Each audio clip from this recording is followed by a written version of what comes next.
Welcome to Pub Sports Radio's NFL Beat the Line show. It is week 9, and it's been a horror show so far this year. I got off to a spectacular start, and then I took beatings week after week. I may have stopped it a little bit off an 8-win, 6-loss week 8 plus 1.40 units.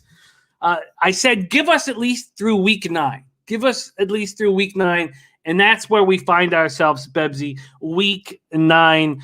You went 6-10 down 4.9 units. I believe in you, and this is our halfway mark coming up in the season.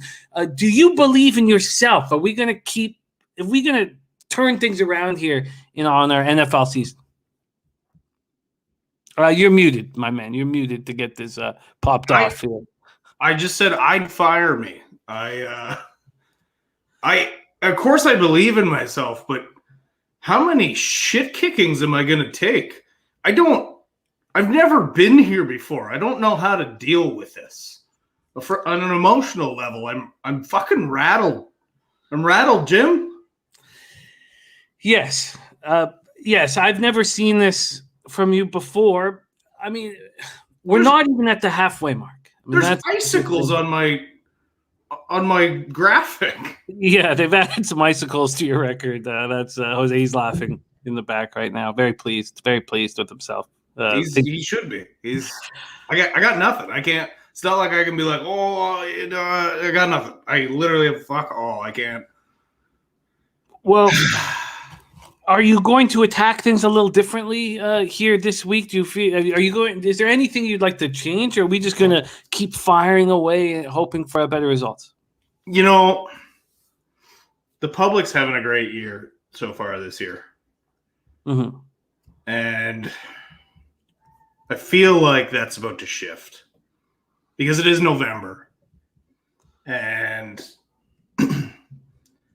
because I don't consider myself the public, I think I should have a shift as well. And so last year, my November was absolutely horrid, but I started off strong, so it didn't really matter. This year, it's been absolutely horrid, so now I'm ready to go.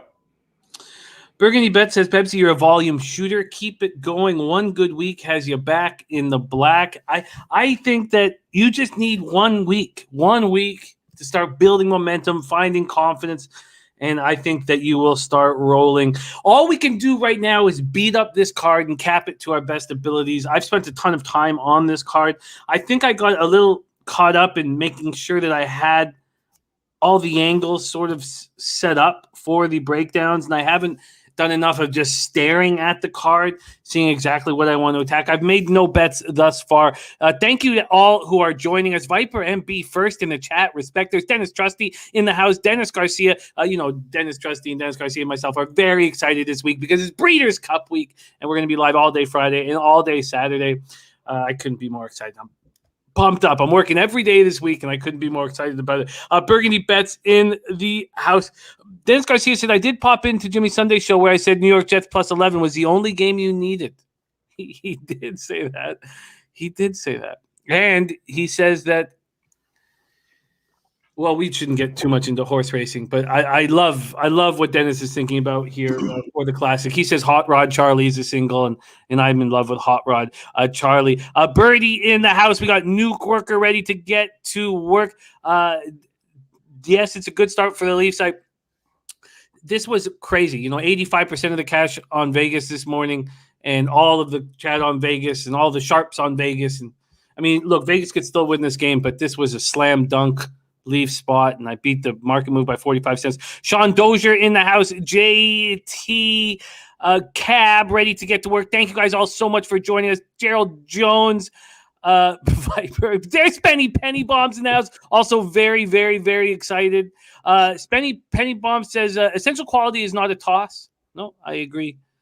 But I don't expect to use them. Spenny, I expect to leave him out here. I do. And there it is. Hot Rod Charlie is all you need. Trusty was on the Jets. All right, it is time to get to work. Dan Kelly in the house as well. Mr. Fun Monk, Harold Williams, Slatsy.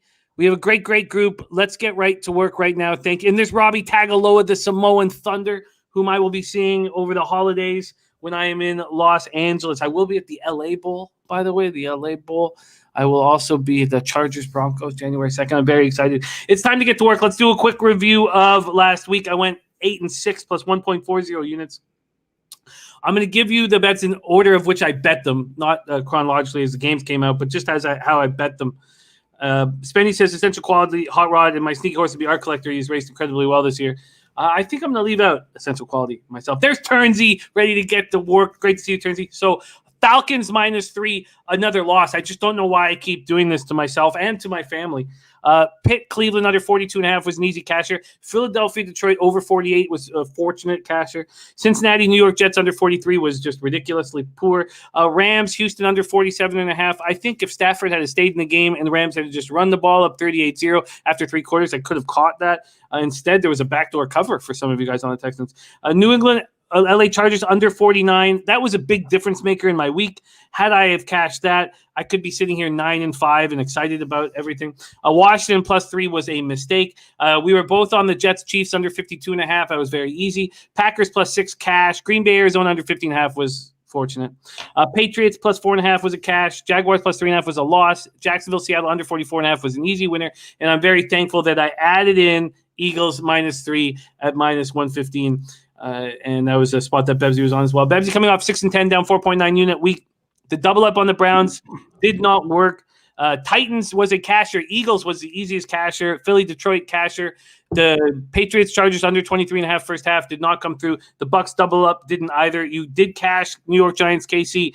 And then with your additions in the player prop market, you nailed Elijah Mitchell and Khalil Herbert. They both easily surpassed their numbers, but had a tough time with Pitts, Chase, Swift, and then the Cowboy double up did not go your way. It's week 9. We said give us through week 9. We have one more week to fix this before, who knows? But we have one more week at least. Let's hammer this to the best of our abilities. We start on the Thursday nighter, 8:20 p.m. Eastern. New York Jets 2-5, 0-4 on the road at Indianapolis Colts 3-5, 1-3 at home. We're at Lucas Oil Stadium in Indianapolis, Indiana. The Jets offense is putting up 230.9 yards of passing a game, and they are last in the league with just 75.6 rushing yards. Defensively, they allowed 275.5 through the air and 115.1 on the ground. The Colts go for 228.9 yards of passing a game and run for 122. They allow 243.6 in through the air and 100.8 on the ground. We'll start with the market move in this spot, and I'm not entirely sure. My site's been messing with me today, so I'll double check a couple things. But at this point, Colts open up at 10.5. That's where they stand right now. This total opened up at 47. We now see 46.5 on the board. When we go over to the cash flow in this spot, we have 3,795 tickets in. On the spread, 44% of the tickets and 86% of the cash is on the Indianapolis Colts in the early money. Then we have 59% of the tickets on the over, but just 8% on the over. And I personally want to bet the New York Jets team total under, but it's 16.5, heavily juiced to the over. So I'm going to patiently wait to see if it's possible to get a 17 or 17.5. Jets come in off that big 34-31 win at home over the Bengals. Mike White threw for 405 yards, 3 touchdowns, caught a 2-point conversion. He looked great. Joe and Cam Newton is the only player since at least 1950 to throw for 400 or more yards in their first career start. 37-45, set an NFL record for the most completions in the player's first start. Overcame 2 early interceptions. Became the Jets' first 400-yard passer since Vinny Testaverde. 481 yards on Christmas Eve 2000. That's 327 games they haven't had a 400-yard passer. Michael Carter ran 15 times for 77 yards and a touchdown. He caught 9 passes for 95 yards. Ty Johnson ran 4 times for 15 yards, caught 5 passes for 71 yards. I do not understand why the Bengals weren't able to stop the short passes. But I know that Frank Reich will be able to. And if Mike White wants to beat the Colts, he's going to have to throw deep. So I think that it was this glorious day for Mike White that won't happen again here on Thursday. Jamison Crowder caught 8 passes for 84 yards. Elijah Moore, 6 passes for 67 yards. They had become the first team to go scoreless in the opening period in the first 6 games of the season since the 2008 Detroit Lions. They scored on their first drive, 8-yard touchdown run. LaFleur was in the booth instead of on the sideline. So their offensive coordinator, I don't know if that really helped them or not. Maybe it did help them. Salah chose to take the ball for the first time rather than defer. CJ Mosley had 10 tackles. They had 3 sacks, 5 quarterback hits. Left tackle George Fant carted off the field with an ankle injury. He was replaced by Chuma Edoga. Wide receiver Corey Davis, running back Tevin Coleman, defensive end Bryce Huff, tight end Trevin Wesco were all inactive and listed as questionable this week. Let's start with the Jets, Bebsie. Do you think that Mike White is capable of continuing where he left off? Or do you think he's in for a rude awakening when he only gets 72 hours to rest and prep for the Indianapolis Colts? I mean, anybody who pretends to know the answer to that is lying to themselves. We don't know anything about Mike White. We've seen him play one very impressive game. He came in relief of the injured Zach Wilson and played fine. He was at least calm and somewhat under control, and he followed it up with a very solid performance against the Bengals. I think the Jets maybe took the Bengals by surprise. I'm glad I was talked off that because it would have been an even worse week for me than it was. But yeah, it's going to be a much tougher week. You're facing DeForest Buckner. You're facing Darius Leonard. You're facing a Colts team that, quite frankly, needs to win to stay relevant right now. If they drop a game here to the Jets, it's going to be, especially at home on a Thursday. This is a game that the Colts have to win. I think if you're betting on more Mike White magic, then that's you're chasing fool's gold. Well, I want the Jets team total under 16, and I'm gonna wait. Right now, the under 16.5 is at plus 100. I'm gonna double check what it is right now here at my book, but under 16.5 is at plus 105. So this is going to move up. So people are going to believe what they saw last week. The over 16.5 is now at minus 135. Obviously, that's a key point. That's a very key point. The 16.5 to 17.5. There's Big Ragu in the house. He's on the Braves tonight on the 3-way line. Dennis Garcia says, I don't want the Jets off a win. Rookie head coaches on Thursday night are terrible. Now there's film on White. Let's move over to the Colts here. Coming in off a 34-31 overtime loss at home versus Tennessee.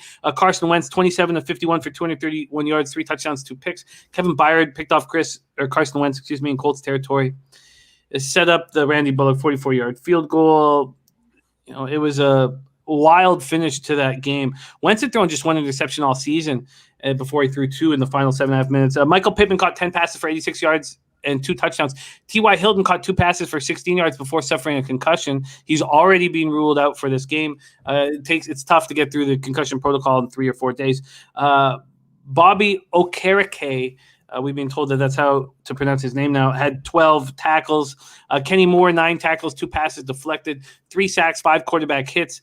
Kenny Moore and Tyquan Lewis each had interceptions. Tyquan Lewis did injure his knee in the game, and he was placed on IR. Kari Willis, safety calf injuries, listed as questionable. Quarterback Bo Pete Keys and Quentin Nelson were inactive and are listed as questionable this week. So it's pretty simple for me. I want this New York Jets team total under, and I will check it every hour until it moves up, and I can go under it. JT says that under 17.5 would be a great number. And Sean Dozier said, I can't really lay 10.5 with the Colts with Wentz giving points away. Do you have any? I know that you choose not to hammer Thursday nights. Maybe it's time to switch that up. Look, Robert Saleh switched things up. The Jets switched things up. LaFleur went up to the booth. Saleh deferred. But I'm not doing it because I'm not confident in Thursday nights. I'm doing it as my form of protest in standing with the NFL players. I do not support Thursday night football. I do not want it to exist. I don't even watch it. I don't watch Thursday night football. I fucking hate it. Okay, well, I'm going to move on the team total under for the New York Jets, and I will wait patiently to do that. If I like the Jets team total under, it would probably mean that I have interest in the under 46.5, but the Jets defense is not giving me any confidence. Although they got some key members back. Nice to see Sean May out there, but I don't Man's got to have a code, Jimmy. Man's got to have a code. Yeah, I get it. I guess, if I had a free play, I'd take the Colts and the under on those free plays. I don't want to do that. I'm just going to focus on if I was going to bet this game, if there was an angle I wanted in this game, I believe I would take the under, because I think it's, you're looking at the Colts putting up big numbers last week. You're looking at the Jets coming off a big win. I think it's still Thursday night football, and it's still two incomplete offenses. And therefore, I would like the under in this Thursday night matchup. I think the line is a little bit high. Yeah, I do too. I think it's a little bit high. I think it's there's obviously a recency bias as to the scores that the Jets are being involved in. So I'm going to move on the Jets team total under, and I'm going to wait. There is your Thursday nighter. Let's move on to Sunday's action. We start at 1 p.m. Eastern. Cleveland Browns 4-4, 1-2 on the road at Cincinnati Bengals 5-3, 2-1 at home. Dan Kelly says, I wish I had Bebsie's moral fortitude. I know Thursday night football is bad for the players' physical and emotional health, but God help me, I have to watch the game. Yes, I enjoy having NFL football on Thursday night. But look, we got Maction on right now, and I love having Maction on Tuesday night. Sean Dozier says that first half under has already scored. Burgundy Bet says Jonathan Taylor to score and the Colts to win at -150 on DraftKings. So we're in Paul Brown Stadium in Cincinnati, Ohio, 57 Fahrenheit, sunny, 6 miles per hour. Look, it's a warm fall, and there's no weather issues whatsoever on this whole card at all this week. Browns are putting up 221.4 passing yards a game and rushing for a league best 161.1 yards. Their defense allows 220.1 passing yards and 84.8 rush yards. Bengals offense puts up 264.5 yards passing through the air, 98.6 on the ground, and they allow pretty much the same, 266.9 yards through the air, 94.4 yards on the ground. We have Cincinnati opening up as 2.5-point favorites. That's where it stands right now. Let me just make sure that this is moving. This page is moving. The market's moving. Yeah, it seems to be moving. Okay. So we have 2.5-point favorites for the Bengals. This total opened up at 47, and that's where it stands right across the board. If I take a look at the cash flow situation in this spot, we have 3,013 tickets in. 34% of the tickets are on the Browns. 49% of the cash.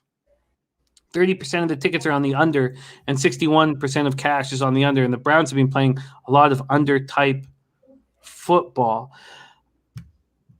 What's worked, and it always does around this time of year in the middle of the season, is just going against what everybody saw the week before. So it was a very easy move on the New York Giants.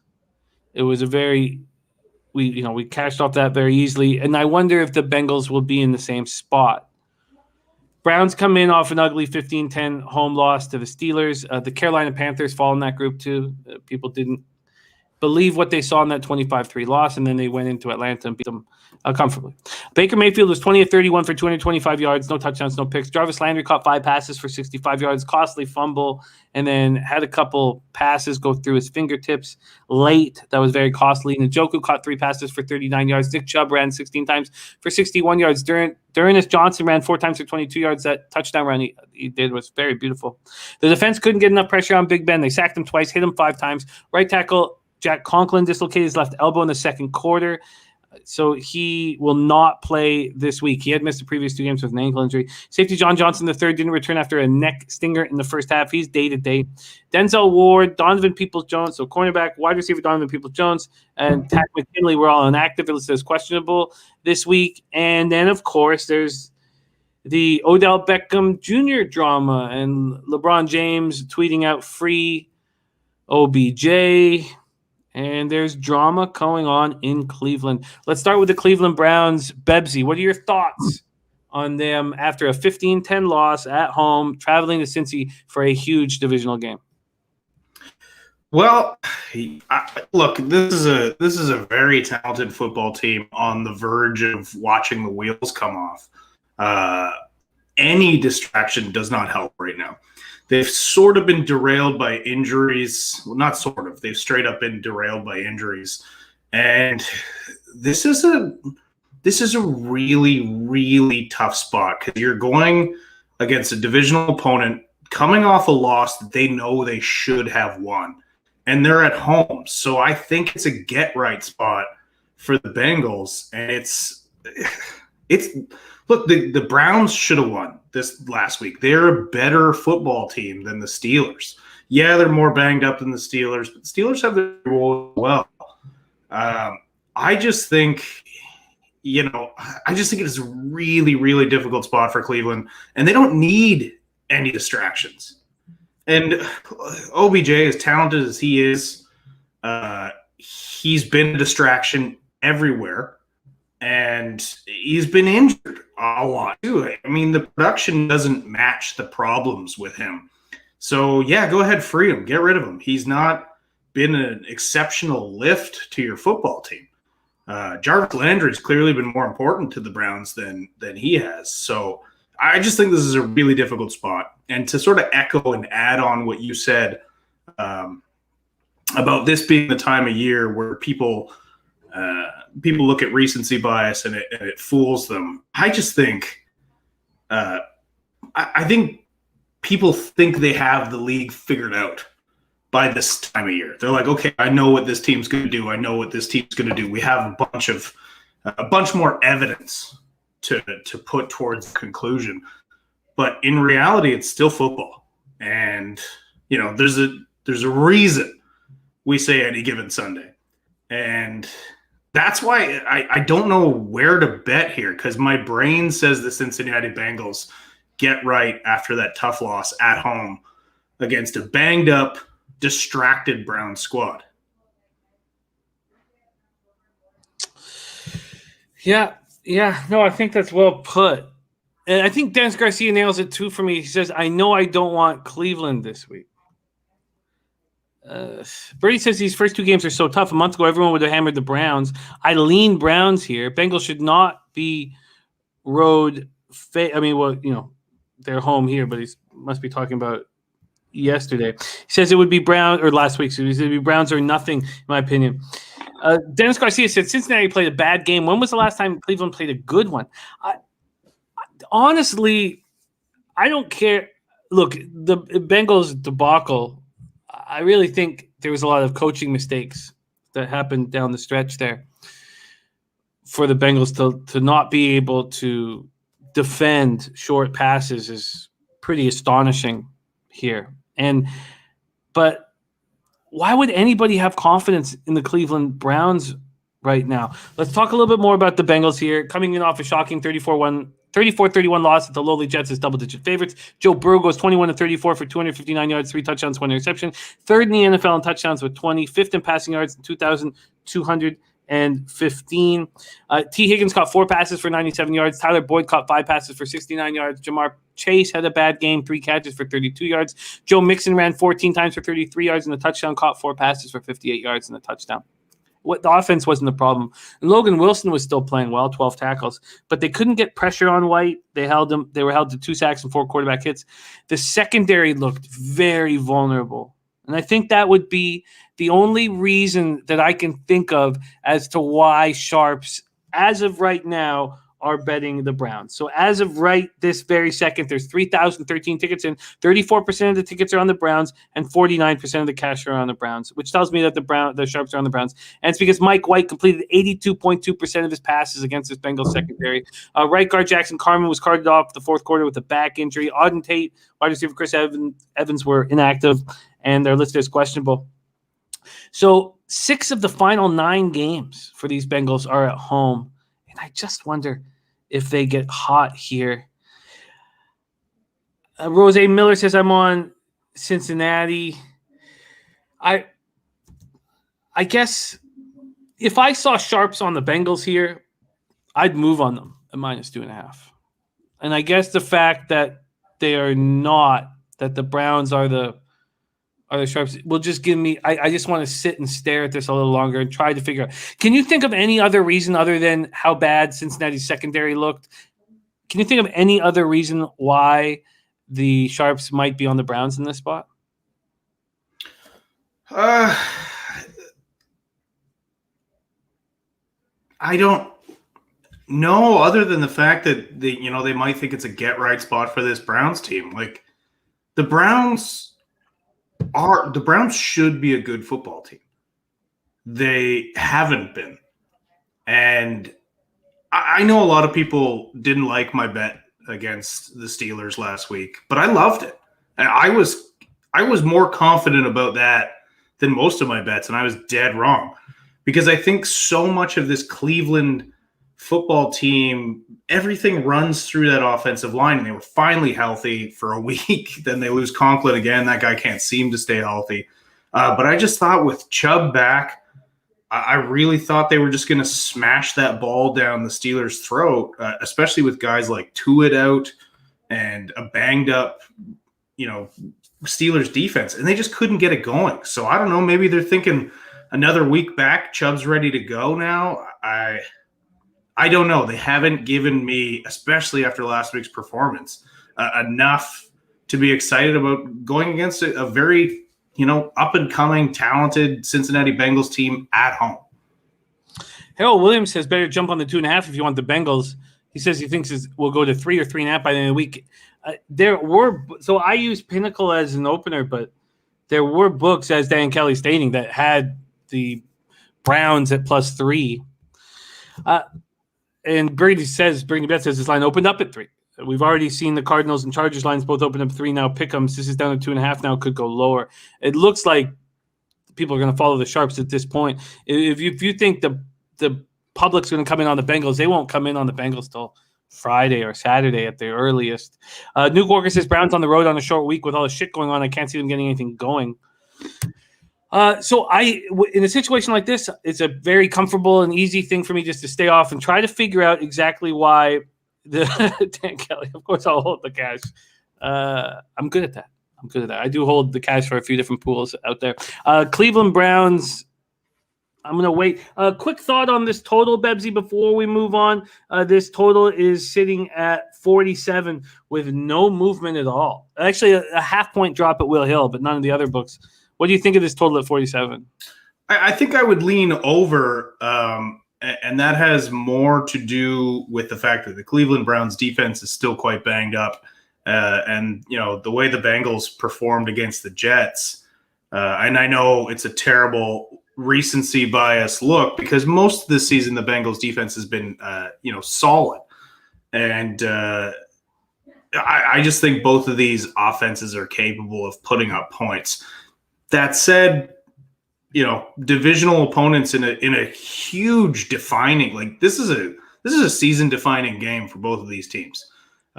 If the Bengals lose, they're obviously still very much alive with a winning record. If the Browns lose, this is a really tough hole to climb out of for them. And I know they'll be one game below 500. It doesn't seem like that much, but it's the continuing trend for them right now. So that leans dogfight for me. So in that argument, I'd go under. I think that's why you're not going to get a ton of line movement on this because it's a pretty sharp number. Well, it's going to be a stay off at this point. It just requires more study. Slatsy says Browns down 2 safeties. Can Browns match points here? I don't think so. That's what Slatsy says. All right, let's move on to 1 p.m. Denver Broncos at Dallas Cowboys. Broncos 4-4, 2-2 on the road. Cowboys 6-1, 3-0 at home. We're at AT&T Stadium in Arlington, Texas. Offensively, the Broncos averaging 234.6 yards through the air, 103.6 through the ground. On the ground. Defensively, allowing 224.9 yards through the air and 100.9 on the ground. Dallas offense being so good this year, 302.9 yards through the air, 152 on the ground. That's second to the Browns. Defensively, they allowed 278.1 and just 88.3 yards on the ground. We have Dallas opening up as 9.5-point favorites. We have 9.5s and 10s here on the board. I wonder if I'm seeing something that I don't know if is, so it's 9.5 or 10 here. So the line insinuating that the Broncos have given up by the trade of Von Miller, and that Dak Prescott will be back in the lineup. And Jerry Jones says that is the case. Let's take a look at the cash flow right now. Harold Williams, by the way, on Denver plus 10.5. Let's take a look at the cash flow in this spot here. We have 2,711 tickets in, 67% of the tickets on Dallas, 57% of the cash. And we don't know the cash on the total yet, but we know that 77 tickets have come in on the under. Birdie's saying these lines are on a whole sharp as hell. Viper says, I got Cowboys minus 9.5, minus 110 locked in. That coming back. Broncos coming off a 17-10 win at home over Washington. The win prevented the first winless October for the Broncos since 1967. Then they trade Von Miller to the Rams for 2 draft picks. So they'll get a second, third-round pick in next year's draft in the trade. And the Broncos will pay 9 of the $9.7 million that Miller is still owed on the season. Teddy Bridgewater, 19 of 26 for 213 yards, 1 touchdown, no picks. Tim Patrick caught 3 passes for 64 yards. Melvin Gordon ran 10 times for 47 yards, and he lost a fumble. And with Von Miller out of the lineup due to injury, Bradley Chubb having played in only 1 game and this season due to injury, and doesn't look like Chubb's coming back anytime soon. And with all that, and I think the reason why they pulled the trigger on the trade was they got a ton of pressure on Washington. 5 sacks, 7 quarterback hits. The secondary finally looked good. Sure, it was against Taylor Heineke, but they finally looked good. Remember, they're paying $25 million more to that secondary than any other team in the league. Justin Simmons caught 2 picks for 24 yards. Draymond Jones, Shelby Harris each blocked a field goal attempt. There was 11,755 no-shows. Tickets were available for as low as $25. Cornerback Bryce Callahan helped off the field after hurting his left knee in the fourth quarter. The extent of the injury is unclear. Safety Jamar Johnson and defensive tackle Mike Purcell were inactive. The list is questionable this week. Left tackle Garrett Bowles walked off in the fourth quarter, favoring his left ankle. It turns out it's a grade 2 ankle sprain, so he's going to be out of the lineup. Talk to us, Bebsie, about the Broncos before we move into the Cowboys. Is this waving the white flag, or were you impressed with the pressure that they were able to get on Washington? Was it a sign that this very expensive secondary could start playing better? And do you think maybe the Broncos have nothing to lose now, and maybe you're a dangerous double-digit dog here? I do think they're a bit of a dangerous double-digit dog, as you so aptly put it, and very smooth, I might say. It's almost like you rehearsed that. I just think it's a lot of points to give a Vic Fangio-led team. Vic is very good at dialing up defenses against talented offenses. And I think he's been looking ahead of this game. And you got to wonder, again, a defensive-minded coach, willing to part ways with your defensive leader, your captain, your future Hall of Famer. I can't believe they ate all his salary as well. I'm sure you're not getting a second and a third unless you do make that deal. And it does feel like it's waving the white flag. Again, you're giving away an, albeit past his prime, a future Hall of Famer and the leader of this defense. So it all really comes down to how the players respond to the loss of Von Miller. If they're like, I get it, business decision, let's get out there and play ball.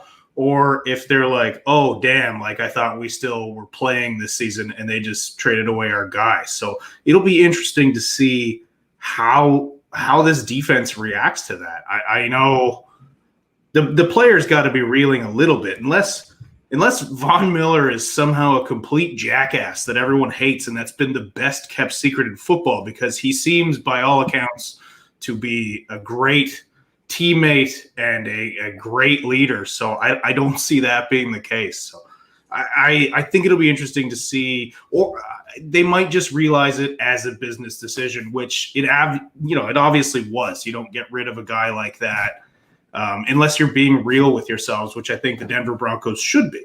You're not a Super Bowl contender. Teddy Bridgewater is not taking you guys to the Super Bowl. Drew Lock isn't taking you guys to the Super Bowl. So maybe they just were like, hey, look, we can get something for this guy before he's done. Let's take the picks and keep building this young squad.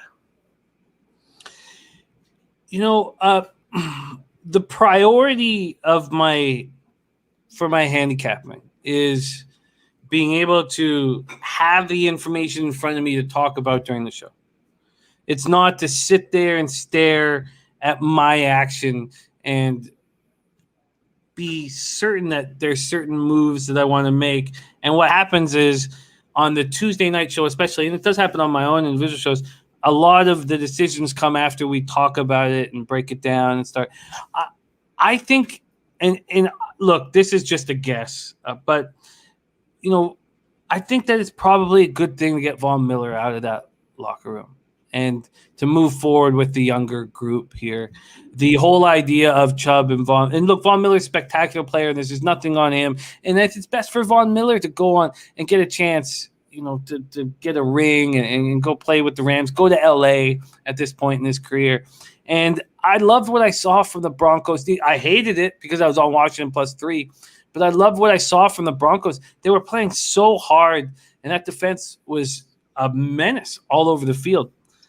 And that's leading me towards wanting the Broncos. And if I want the Broncos, then I want the under. I just feel like they both correlate together. And why wouldn't I want that with Dak coming back after he watched, we all watched Cooper Rush look pretty good. Pretty good. Now, it's not the same thing as, what happened in New York when White throws for over 400 yards, but let's talk about the Cowboys before I decide to do this. And secondly, the one thing is do I want the Broncos now? We know that Dallas is America's team, so would I be better off waiting for more money to come in on the Cowboys, or are other people going to think like this? Because when Birdie says Cowboys just won a game on the road with the first-time starter, this is a Broncos spot 100%. Cowboys can easily look past this bad Broncos team. Broncos, nothing in my opinion. Other people are going to think the same as me. Gerald Jones has his line Dallas -7. Burgundy Bet says, what's Teddy's road against the spread record? 23-6. So I'm very curious to hear if you guys think in the chat that I would be better off waiting or booking this 10.5 and 49.5 right now. Rose Miller says, don't do it. And that's my hope, Rose. My hope is that there's many, many cappers like you who would be saying, don't do it. You're making a terrible mistake, because then maybe I get better than 10.5. But what number are you looking for? I just want double digits. So I probably should just move now. But I don't think, what are you going to get? An 11? An 11.5? Like, why? What makes that number more important to you? Oh, 11's always been, I think 10 and 11, if you can get to 11, I like the spot. I find that 10 is very important, but 11 is important too. It is one of my numbers that I believe is key. I would much prefer 11 than 10.5, but you're making a great point, and I think I'm getting enough. Ray Charles says this game will be a smash spot for the Cowboys. See, I hope that everybody thinks that way. Cowboys coming off an impressive 2016 win at Minnesota without Dak. Jerry Jones said, we have every reason to think Prescott will be on the field for us this week. Backup quarterback Cooper Rush, 24-40, 325 yards, 2 touchdowns, 1 interception, lost a fumble, but he looked good, and it was great watching him. It's so easy to cheer for the backups like Cooper Rush and Mike White. Easier to cheer for Cooper Rush because he's been there for 5 years. But still, Mike White was great to watch. Amari Cooper caught 8 passes for 122 yards, touchdown. CeeDee Lamb, 6 passes for 112 yards. Those are very, very dangerous wide receivers. And against Minnesota, they were beating the corners all the time. And they kept saying that in the huddle.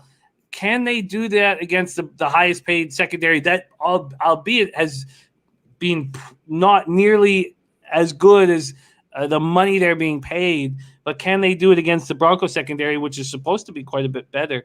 Cedric Wilson caught 3 passes for 84 yards, touchdown. Zeke ran 16 times for 50 yards, caught 4 passes for 23 yards. Micah Parsons was excellent. God, he was good. 11 tackles, 4 of which went for a loss.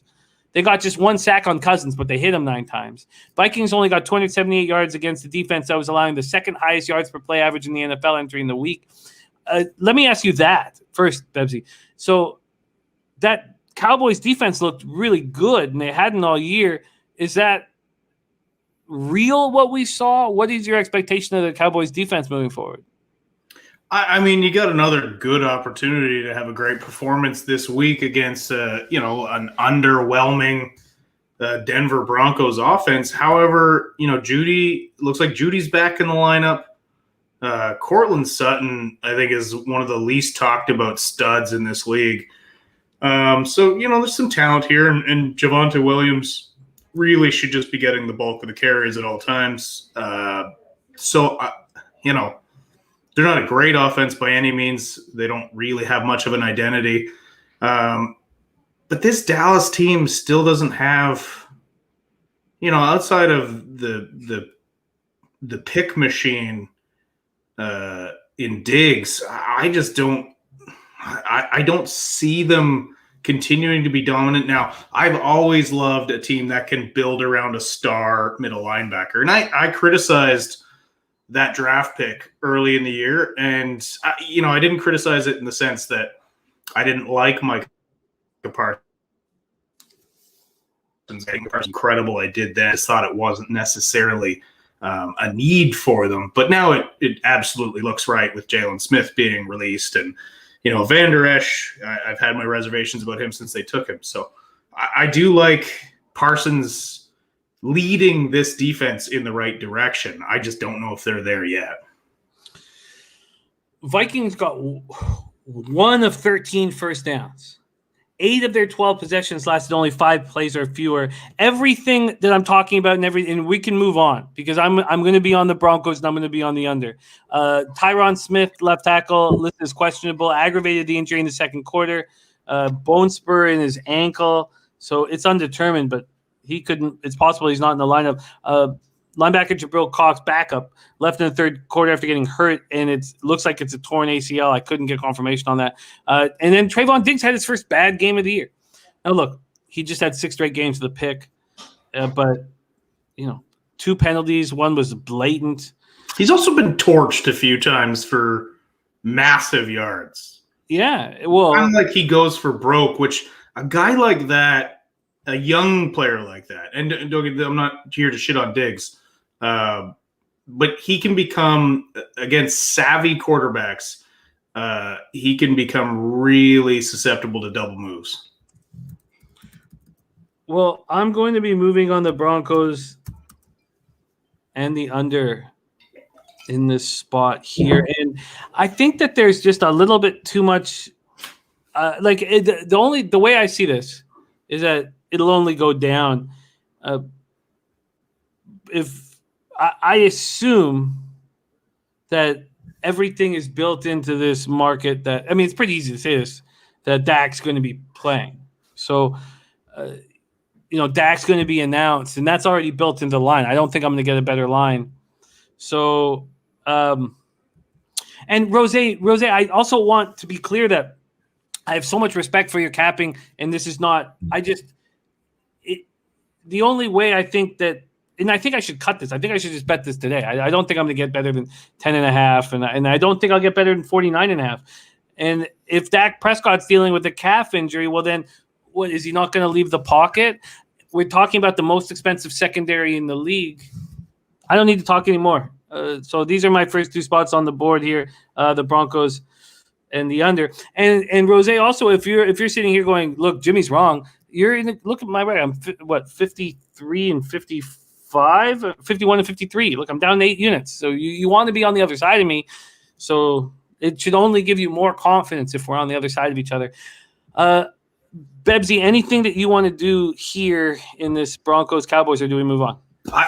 We got to move on because there's other games to get to, but I do lean Broncos here because I think there's value in the points, and it's something that I'm going to put a question mark beside and maybe end up betting, but I would want the Broncos or nothing here. Very, very interesting thing from Birdie here saying, I think you will be on the line, but not the under. It says Sunday money will drive that lineup more, and you're probably right. Oh, sorry, I take that wrong. I read that wrong. He's saying that the under is right now at 49.5, but that you could see an 11 or an 11.5 come Sunday. I'm leaning towards moving on both. at this point. Obviously, I'll be staring at this all night while I study horses until the sun rises. Let's move on to 1 p.m. Eastern. That's next up. Atlanta Falcons 3-4, 2-1 on the road at New Orleans Saints, 5-2, 2-1 at home. We're at Caesar Superdome in New Orleans, Louisiana. Atlanta's offense averaging 247 yards through the air, 87 on the ground. Defensively, they give up 233.1 through the air, and they get gashed on the ground. And I'm so adamant about staying off of prop bets this year that I didn't take the Chuba Hubbard rush prop, and that should have been the one time I should have just let go and done it. The Falcons are terrible defending ground game. They allow 125.1 yards a game, and they're just bad. A look at New Orleans, they allow 79.4. Offensively, they put up 180.9 yards through the air, 125 on the ground. They allowed 264.9 through the air and just 79.4 on the ground. We have New Orleans sitting here as now up to 6. They opened as 5-point favorites at Pinnacle. They're up to 6. This total opened up at 42. It's either 42 or 42.5. When we get over to the cash flow in this spot, we have 2,345 tickets in. 68% of the tickets are on the Saints and just 53% of the cash. Oh, God. So sharps are on the Falcons. Fuck, it's so hard for me not to lose money on the Falcons. Fuck. 82% of tickets on the under. Falcons coming off an extremely disappointing 19-13 loss at home to Carolina. They look just atrocious. Matt Ryan, 28-27 for 146 yards. 1 touchdown, 2 picks. Calvin Ridley out of the lineup. Issued a statement during the game. He's dealing with mental health issues. Needed to take a break from football. There are more important things than football. There's more important things than sports. It's hard for me to look into a camera and say that. It's easier for me to look down on the ground. But it's, I guess it's true. Tajay Sharp had 5 receptions for 58 yards to lead the Falcons.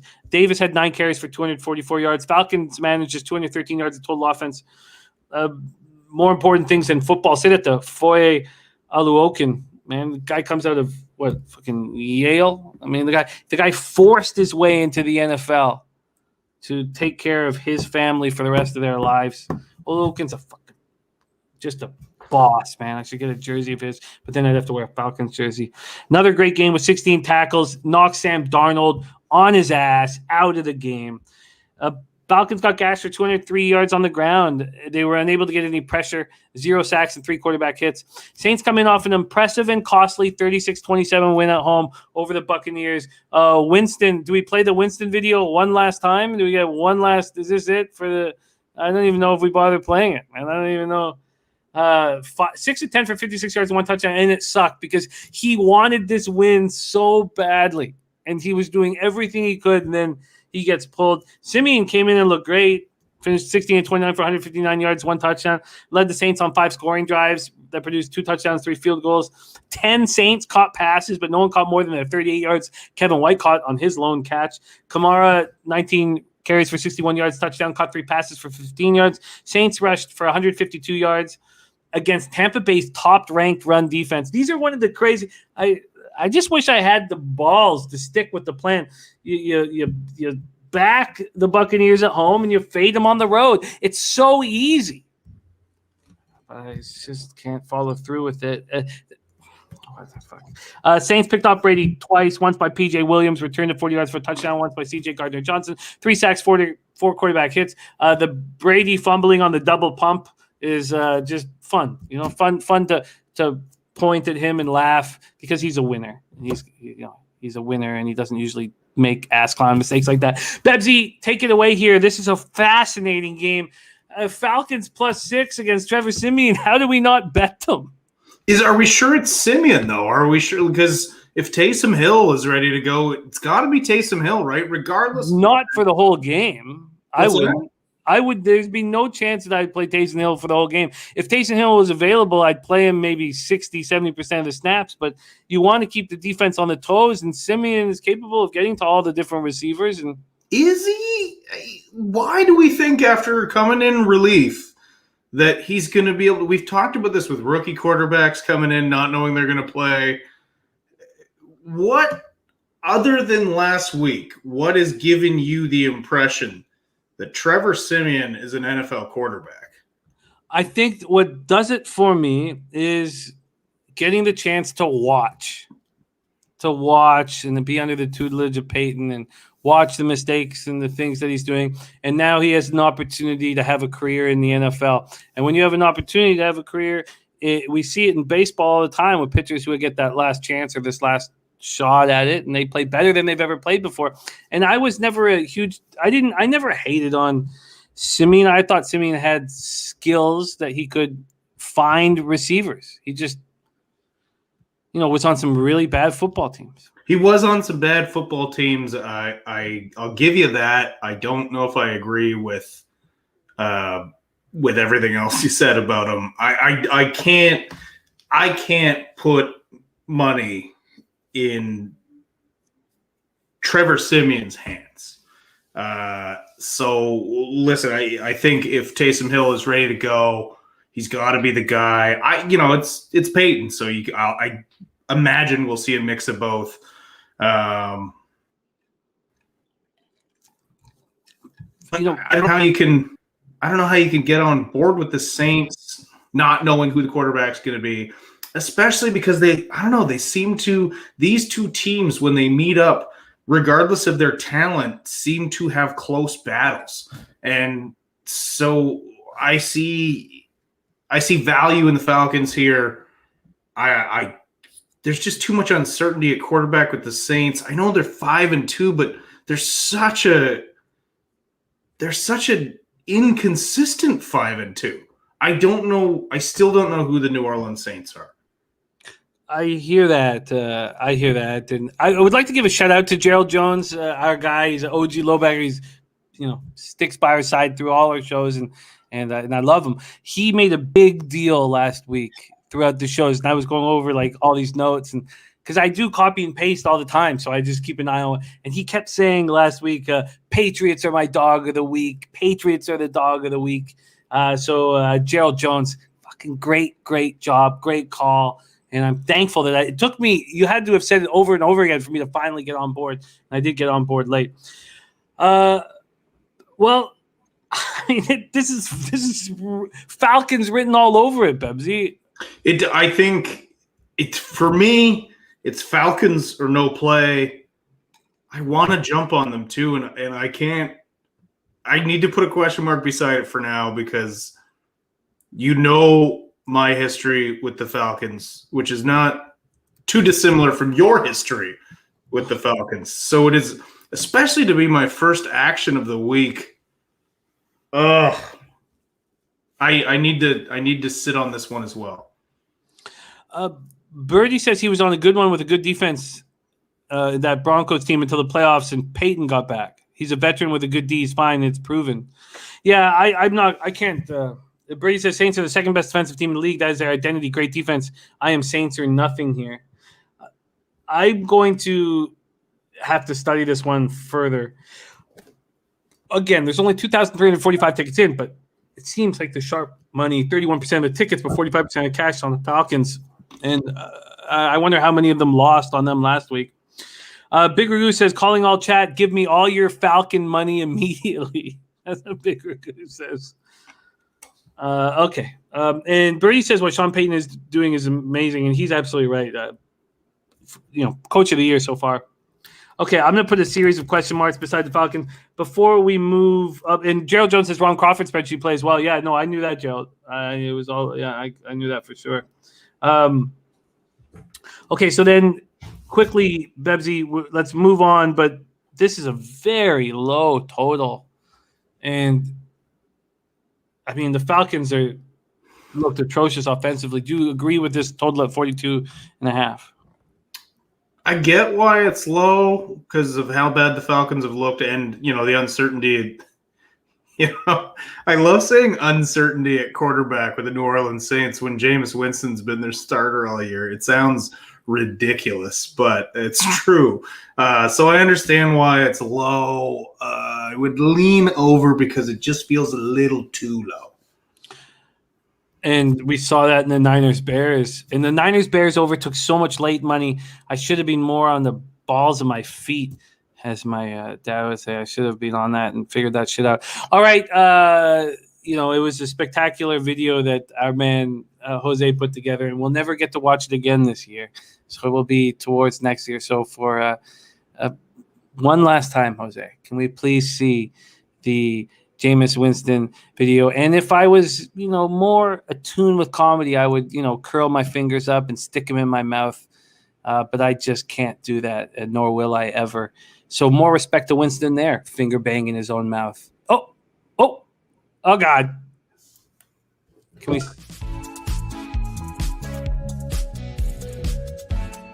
I believe that Jameis Winston will be fine. I think that Jameis Winston should win Comeback Player of the Year, possibly lead the NFL in passing yards. Winston looked so in control, and he's just different. This is a different Jameis. We talked about it last week. I have faith in Jameis, but is it as simple as laser eye surgery? Is it? Jameis Winston looked lost, and he's incapable of communicating and making smart decisions. He's just incapable between the ears of playing elite football in the NFL. I'm not going to sell on him yet, but he did look terrible. Jameis Winston, 13-21, 128 yards, 2 touchdowns, 0 interceptions, and I was impressed.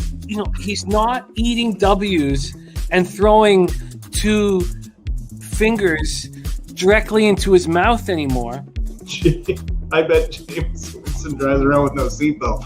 I love this guy. He was in command of the offense. He didn't make mistakes, and he looked like good Jameis Winston. Will we see good Jameis Winston again this week? Maybe. Jameis Winston. He is fine. Jameis Winston, is he back? I don't know. Now, I would be doing Jose a disservice. Will Jameis Winston take advantage of them? I doubt it. I mean, he's going to make a couple of plays for sure. I think as long as he plays within a small structure that I'm sure Sean Payton is going to keep him on a short leash and just make sure he doesn't fuck up, which Jameis loves to do. I'm nervous. Because I don't know what Payton has in store. But listen, Jameis Winston might be my favorite player in the NFL right now that doesn't wear red and gold. Yeah, he's a fortune cookie, man. Just don't know. He's so much fun. I don't know, but I'm betting against him. So I hope he lodges 2 fingers crossed into his mouth and tells everybody that he's going to be successful.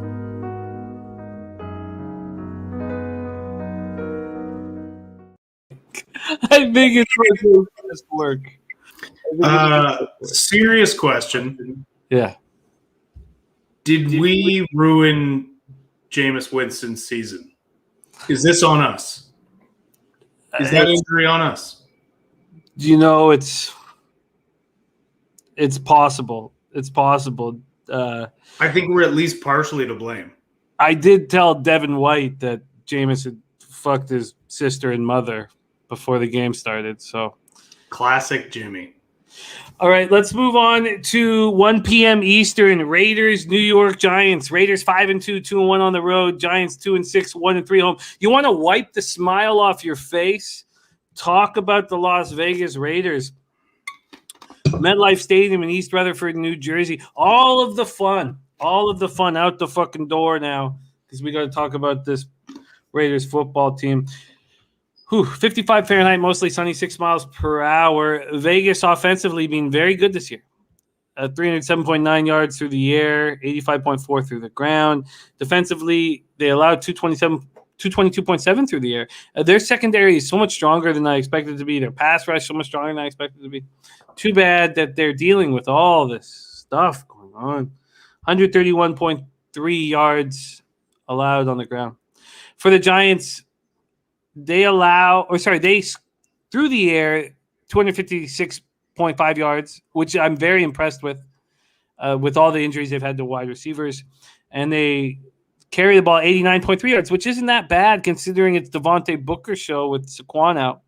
Defensively, they allowed 245.4 and 123.3 yards on the ground. Their defense is, especially against defending ground attacks, has been bad. Bye weeks are dangerous. And a Vegas football team is going to have more danger on a bye week, probably because of the party atmosphere in Vegas. And Henry Ruggs had the whole world in the palm of his hands. And I'm not the judge and jury, and I don't know. I mean, obviously I've read about it and tried to learn what happened. And 22-year-old, first round pick, superstar, is now facing the driving under the influence charge resulting in death. It's a felony. The woman who was killed was in the other car. The woman with him went to the hospital, and so did he. But, I don't know what happened, and lawyers get paid a lot of money to fix this shit. So, but you have to think that this is going to affect this football team who have been dealing with all this adversity with the whole Gruden situation. Now they have to deal with this shit. And, it's a felony. There's no probation option or anything like that. It's 2 to 20 years in state prison. And Ruggs lost his childhood friend, Rod Scott, in a car accident. He pays tribute to him, putting 3 fingers in the air. And it's just a very, very sad story. And, there's not much more. I mean, let's not talk more about it. It's just sad. It sucks. It fucking sucks. It sucks. So it's sad. It's awful. So 24 catches for 469, 2 touchdowns, 19.5 yards per catch is second in the NFL for any pass catches with at least 20 receptions. We last saw the Raiders in an extremely impressive 33-22 victory at home over the Eagles, made even more impressive when the Eagles bitch slapped the Lions this week. Derek Carr was 31 of 34, 323 yards, 2 touchdowns, 1 interception. They've dealt with so much adversity and handled it so well. Foster Moreau comes in for Darren Waller and looks excellent. Catches 6 passes for 60 yards. I mean, it's too bad that they have to keep fighting through all this bullshit. Kenyon Drake ran 14 times for 60 yards, 69 yards, 1 touchdown, caught 3 passes for 10 yards because Jacobs had a chest contusion during the game after carrying the ball 6 times for 29 yards and a touchdown. He caught 3 passes for 39 yards. Defense got 2 sacks, 7 quarterback hits. It was a second straight win with Wilson calling the plays. Bisaccia now in control for 2 games. They've outscored Denver and Philadelphia 67-46, now gained them both 869, 779. Look, I'm not surprised about the outgaining, but outscoring them 67-46 is impressive. And now they have all this shit they got to figure out. God damn. And then Big Ragu says, Danny Dimes, no thank you, stay away game. Giants are on short rest and preparations after the 2017 loss at Kansas City last night. Daniel Jones, 22 of 32 for 222 yards, 2 touchdowns, 1 interception. Being on that under 52.5 was that we were both on. We haven't had a ton of plays where we're both on, like, with conviction. That was a really nice casher for us, and I hope that leads us into this week. John Ross caught 2 passes for 72 yards. Devontae Booker was great, ran 15 times for 60 yards, caught 5 passes for 65 yards. Adoree Jackson was a monster, 12 tackles. Julian Love had an interception. Giants finished with 2 sacks and 5 quarterback hits. So more pain. And whenever I say more pain, I think of Dennis Garcia. It says so much pain, so much pain. Giants wide receiver Sterling Shepard quad. Dante Pettis shoulder left in the second quarter. Kadarius Toney left in the fourth quarter with a thumb injury. All 3 are listed as questionable. They didn't practice today, so more info will come out tomorrow. Saquon Barkley, Kenny Golladay, safety Nate Ebner, linebacker Lorenzo Carter were all inactive last night, and it says questionable to go tonight. God, Bebsie, can you make some sense of all this shit? It's a soap opera here, and it's also we want to make money off of it. So very, very tricky. Raiders open up at -3. That's where they stand right now, but there's been a 12-cent move to the Giants. And then from a cash flow side of things, we have 3,492 tickets in, 22% of tickets on the Giants, 31% of cash. And we don't know the total yet with cash, but we know 52% of tickets are on the over. Can you find any clarity here? I mean, I don't know how you can really, and I agree. It's just tragic across the board. You hate to see any kind of this thing. Obviously, horrible for the woman who's lost her life. That's terrible. I think like you did. It's there's not while we don't know that much, the smartest thing is to just be quiet on everything else, other than admitting to the horrible tragedy that it was. And look, the Raiders have been through it already with Gruden. Obviously, very different scenarios, but other garbage that this organization has had to deal with so far. And I knew right away what would happen to the Raiders when the Gruden thing came out. I'm not so confident here because, a thing like this can either rip the team apart, or they can look at what's happened and what they've dealt with so far and let this galvanize them and go out and beat an inferior Giants team. Because even without Henry Ruggs, and he was becoming incredibly important to this team, this offense, being able to stretch the field the way he can and being that big target receiver. I still think talent-wise, the Raiders are so much better than the Giants. And if they can get themselves up to win this game and be dominant in this game, then I think they'll get through this. But if they fall apart here, I would say the season is over for the Raiders. And I'm talking about a 5-2 football team with a ton of talent. I think this has now gone from what should have been a cakewalk to a very somber, incredibly important game for the Raiders. So part of me thinks they can let this galvanize them as a team, pull together and crush the Giants. And you mentioned a bunch of guys on the injury report. Obviously, Saquon Barkley sticks out. With the Giants looking at a bye next week, there's no way they're rushing back Barkley. He's not playing. He's as good as out, as far as I'm concerned. So, they're still, with everything taken into context, the Giants are still at a massive disadvantage, even though they're at home. Even though the Raiders are dealing with all kinds of, distraction now. And that's going to be all that's talked about all week. And they're going to be trying to talk about it pregame. And you almost wish Gruden was still around for this, because, he's enough of a character and enough of a vet coach to sort of try and take some of the distraction onto himself. I'm glad that fucking idiot's gone, but they could kind of use that dumbass this week. Yeah, they could. You're right. So I don't know. I still think this is a really tough spot. Like I said right at the very beginning, I'm not sure what this will do to the team this time. It's not as obvious as the Gruden thing. I do think it's going to be extremely difficult for them to get up. After hearing you break that down, I want to bet the Raiders. I'm not right now under any circumstances.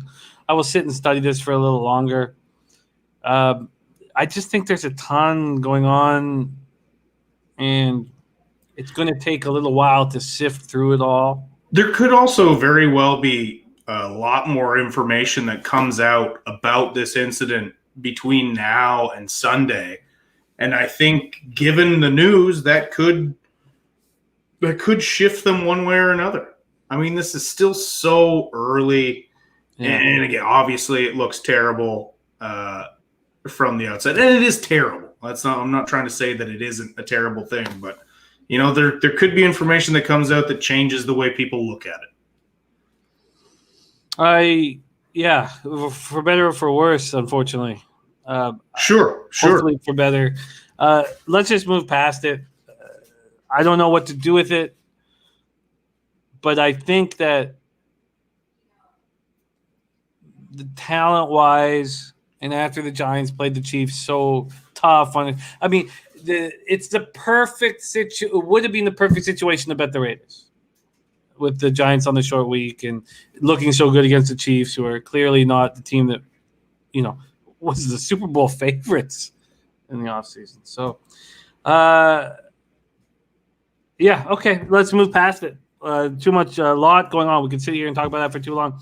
1 p.m. Eastern next up, New England Patriots 4-4, 3-0 on the road at Carolina Panthers 4-4, 2-2 at home at Bank of America Stadium in Charlotte, North Carolina, 60 Fahrenheit, sunny, 7 miles per hour. This Patriot offense is very interesting, and I haven't figured them out yet, and they are improving. 253.5 yards through the air a game, 101.1 on the ground. They seem well-rounded. Defensively, they allow 240.1 yards through the air and 112.8 on the ground. Carolina, offensively, 214 yards through the air, 114.5 on the ground. I think we should probably put a line through those statistics because there's with McCaffrey and without McCaffrey, and we're expecting McCaffrey back. Defensively, they allow 188.9 through the air and 106.8 through the ground, and they're just better than we're now in our second season of watching this defense be better than we expected them to be. Let's take a look at the market first here in this spot. We have New England opening up as 4-point favorites. That's moved to 3.5, and now is moved to 3 at some books. Is it really 3? I'm going to double check. I think they're wrong on these. Just double check this quickly. No, that's wrong. So it's either 3.5 or 4. 3.5 or 4 right now. This total opened up at 40.5, and it's these numbers are all over the place. They can't be all off like that, can they? It's at 41. I think that this Bodog line is stale, so I think 41. Mr. Fun Monk says Stephon Gilmore playing against his old team. Viper MB says Carolina's 5-0 against spread in the last 5 games when playing in New England. And I love Viper's stats, and he helps us enormously as we go through these games. Brady says, finally a game I like. I bet the Pats -2.5. The Pats are rolling right now, coming off an impressive 27-24 win at the Chargers on Sunday. Maybe we need a little levity after that whole rug situation. My dad raised me to hate Montreal Canadiens and Toronto Maple Leaf fans because they would come to Vancouver and they would cheer. We'd be outnumbered, and he would just mutter under his breath. And that's happening now at SoFi. So there was Patriot fans and my dad's like, it's okay when the Chargers are winning, but the Patriots were winning. So he would ask everybody cheering for the Patriots, and he'd say to his girlfriend, he'd say, let me ask this fucking Yahoo. Let me ask this Yahoo. What part of Massachusetts are you from? And that's what he would ask each. Oh, look at that. That's a thing of beauty. Jesus. That's a thing of beauty. You're going to mention the Canucks. Sure. No, that's a thing of beauty. But so he would say that to everybody. And my dad's girlfriend told me that he almost got punched out 2 times. And he would keep saying, let's ask this fucking Yahoo. Why don't we ask this Yahoo? What part of Massachusetts are you from? Okay. It was Trevor Linden, Jose. It was Trevor Linden. Yeah, Captain Canuck. Mac Jones, 18 for 35 for 218 yards, no touchdowns, 0 interceptions. Jones had completed 70.4% of his passes through the first 7 games. And then he didn't look very good through most of the game, but when it counted, he was 4 for 4 for 43 yards on a 14-play drive in the fourth quarter that took up nearly 7 minutes. 8 different receivers caught passes, led by Aguilar with 3 passes for 60 yards. Damian Harris ran 23 times for 80 yards in the touchdown. Their defense was excellent. Adrian Phillips had 2 interceptions, returning 1 for a TD. The Pats, as a team, had 3 sacks and 6 quarterback hits. Herbert was on pace for a career-low game before that meaningless drive that cost me the under with 40 seconds remaining. Quarterback Sean Wade and left linebacker Brandon King inactive last week. List is questionable this week. This team is getting better and better and better. Oh, God, Jose. Jesus. Who is that? Never heard of him in my life. Do you not listen to my shows? Jesus. Wow. He's like 10 years old, for God's sake. That just makes me angry. Carolina bounced back from an ugly 25-3 loss. Of course he'll play. It's Game 7. He's going to play. Jesus. I can – and then Jose would have no idea what I was talking about. Carolina bounced back from an ugly 25-3 loss to the Giants last week to win their first game of the season without Christian McCaffrey. Darnold, 13-24 for 129 yards, but he played safe. He's clearly in his head. No touchdowns, no interceptions, and he had to do – I like when he leaves the pocket from a fan standpoint, but if I was his coach, I wouldn't like it. 8 carries for 66 yards, gets knocked out in concussion protocol. Rule said that he doesn't know how much time that he's going to miss. He says if he's out long term, we'll probably have to go find someone who can play with PJ. Is that a sign that he's going to play this week? I don't know. Matt Rule said that he expects McCaffrey to practice Wednesday. DJ Moore caught 4 passes for 59 yards. Robbie Anderson was invisible as he's been all year. We thought there was a connect with him and Darnold in coming into this year. It hasn't shown, but I love that Anderson got knocked out. Well, not out, but got hit extremely hard by Eric Harris and then came back to play, even though that was his only target in the game. I think that showed a lot of heart that he came back and got into the lineup. Carolina rushed for 203 yards. I didn't take the Chuba Hubbard prop because I'm trying to stay away from props, but it was clearly the right move. Panthers D swarmed Matt Ryan all game long, held him to one of his worst career games, sacked him 3 times, hit him 9 times. Now they have Stephon Gilmore out there. He got an interception in his first game back. Shaq Thompson also an interception, held Matt Ryan to 146 passing yards. Carolina's defense totally stuffed the Falcons. The Falcons had 213 yards of offense. So how do you bang this out? Because the Patriots are a quickly improving team. But how good is this Carolina Panthers defense, Bebsie? Take it away, New England, 4-point favorites or 3.5 right now. Look, this Carolina defense is the only reason I'm not jumping all over New England right now, especially with Stephon Gilmore being back. But I think my look here is going to be this. When they announce that Christian McCaffrey is playing, I expect some money to come in on the Panthers. And if that line moves, I just hate the 4. I don't know if we'll get a full point shift here, but if you could get down to a 3, if enough came in on the Panthers, do we think that's possible?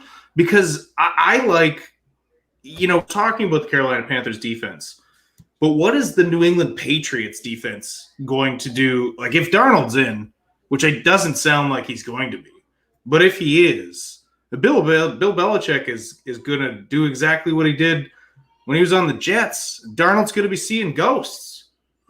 Judon is maybe the most incredible defensive player that nobody talks about. And so this New England defense is very good as well.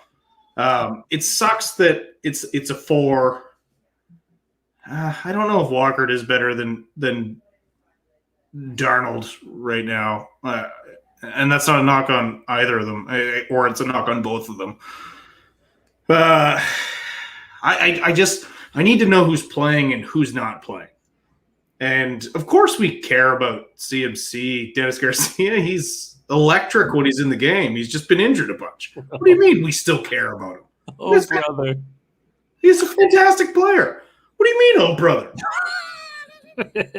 I love that so much. So Birdie, Don Max is so glad I got this at 3. Birdie got this at -2.5. Is this a very underappreciated Panthers defense? And will this line move when McCaffrey is involved? I get there's so many moving parts to this here. What do you think of this total? I mean, this total is sitting at 41. So low. And I think I would still lean under because I think both of these defenses are good enough to stymie the other offense. Now, I have a little more faith in New England's offense because of the fact that Mac Jones is not being asked to do much. And there's all these pundits saying, let him loose. I don't think they should because he's doing fine. Look, we all know he can throw a deep ball. But to who? To Aguilar? Also, then he's going to be hanging onto the ball longer than he is. Then he might start getting hit. He might start getting shook. One of the best things that Mac Jones has going for him right now is he's not getting hit very much. He's getting the ball out quickly, and they're functioning. You're trying to tell me Bill Belichick doesn't know what he's doing with a young quarterback who maybe doesn't have all the physical tools that some of these other young quarterbacks do? Look at Tom Brady early in his career. Nothing was asked of Tom except to not fuck up. They're doing the exact same thing with Mac Jones. I need to, I think more information needs to come in. I can understand why the Patriots backers are confident getting it at 2.5 and at 3. I can completely understand. If it was 2.5 or 3 right now, I'd be all over the Patriots. And kudos to the gents in the chat who got that. I would love that right now. I hate the 4. Brady says if CMC plays, this total will climb. If you like the over, bet it now. If you want the underweight, that's well put. But if Walker is at quarterback, I'm not going to sit here and want the over unless I'm expecting a pick 6. So if Walker is starting at quarterback, do you think Walker can get do you really think that Walker and Darnold are close to even? I know that you inferred that you didn't, but do you want to expand on that a little more? Like if Walker is the quarterback, if it's Walker and McCaffrey are in the lineup for the Panthers, what do you think of this total at 41? I think right now there's an odd love affair with PJ Walker, but when push comes to shove, he hasn't played good football. Big Ragu just posted 1 TD to 5 INTs. That's not as bad Sam Darnold as he's bad. And they're both mobile guys. You know, Sam's an underrated runner. He's very good when he lets loose. And I agree with you, Jimmy. I wouldn't put him out running that often because, look, guys, he's a bigger guy. He's not a huge guy. He's not Josh Allen. He's not going to be able to take the hits that Josh Allen can. So, but yeah, I think absolutely there's this. I think because of PJ Walker's story, you want him to be better than he is, and I just don't think he is. All right, I think you nailed it with great job for those of you that got the Patriots -2.5 or -3. This is going to take more study at this point. And Birdie says, I will be betting the over after the show. I will put that note here. Over, Birdie. Okay, let's move on. We move on to 1 p.m. Eastern. Buffalo Bills 5-2, 2-1 on the road at Jacksonville. Jaguars 1-6, 1-3 at home. TIAA Bank Field, Jacksonville, Florida. 64 Fahrenheit, sunny, 11 miles per hour. These Buffalo Bills open up as 14.5-point favorites. Let's move to 14 at a couple dodgy books, but it's 14.5. It's 14.5 and plus 101 at Pinnacle, so we can expect the main books to move it to 14 at some point soon. We have 3,593 tickets in.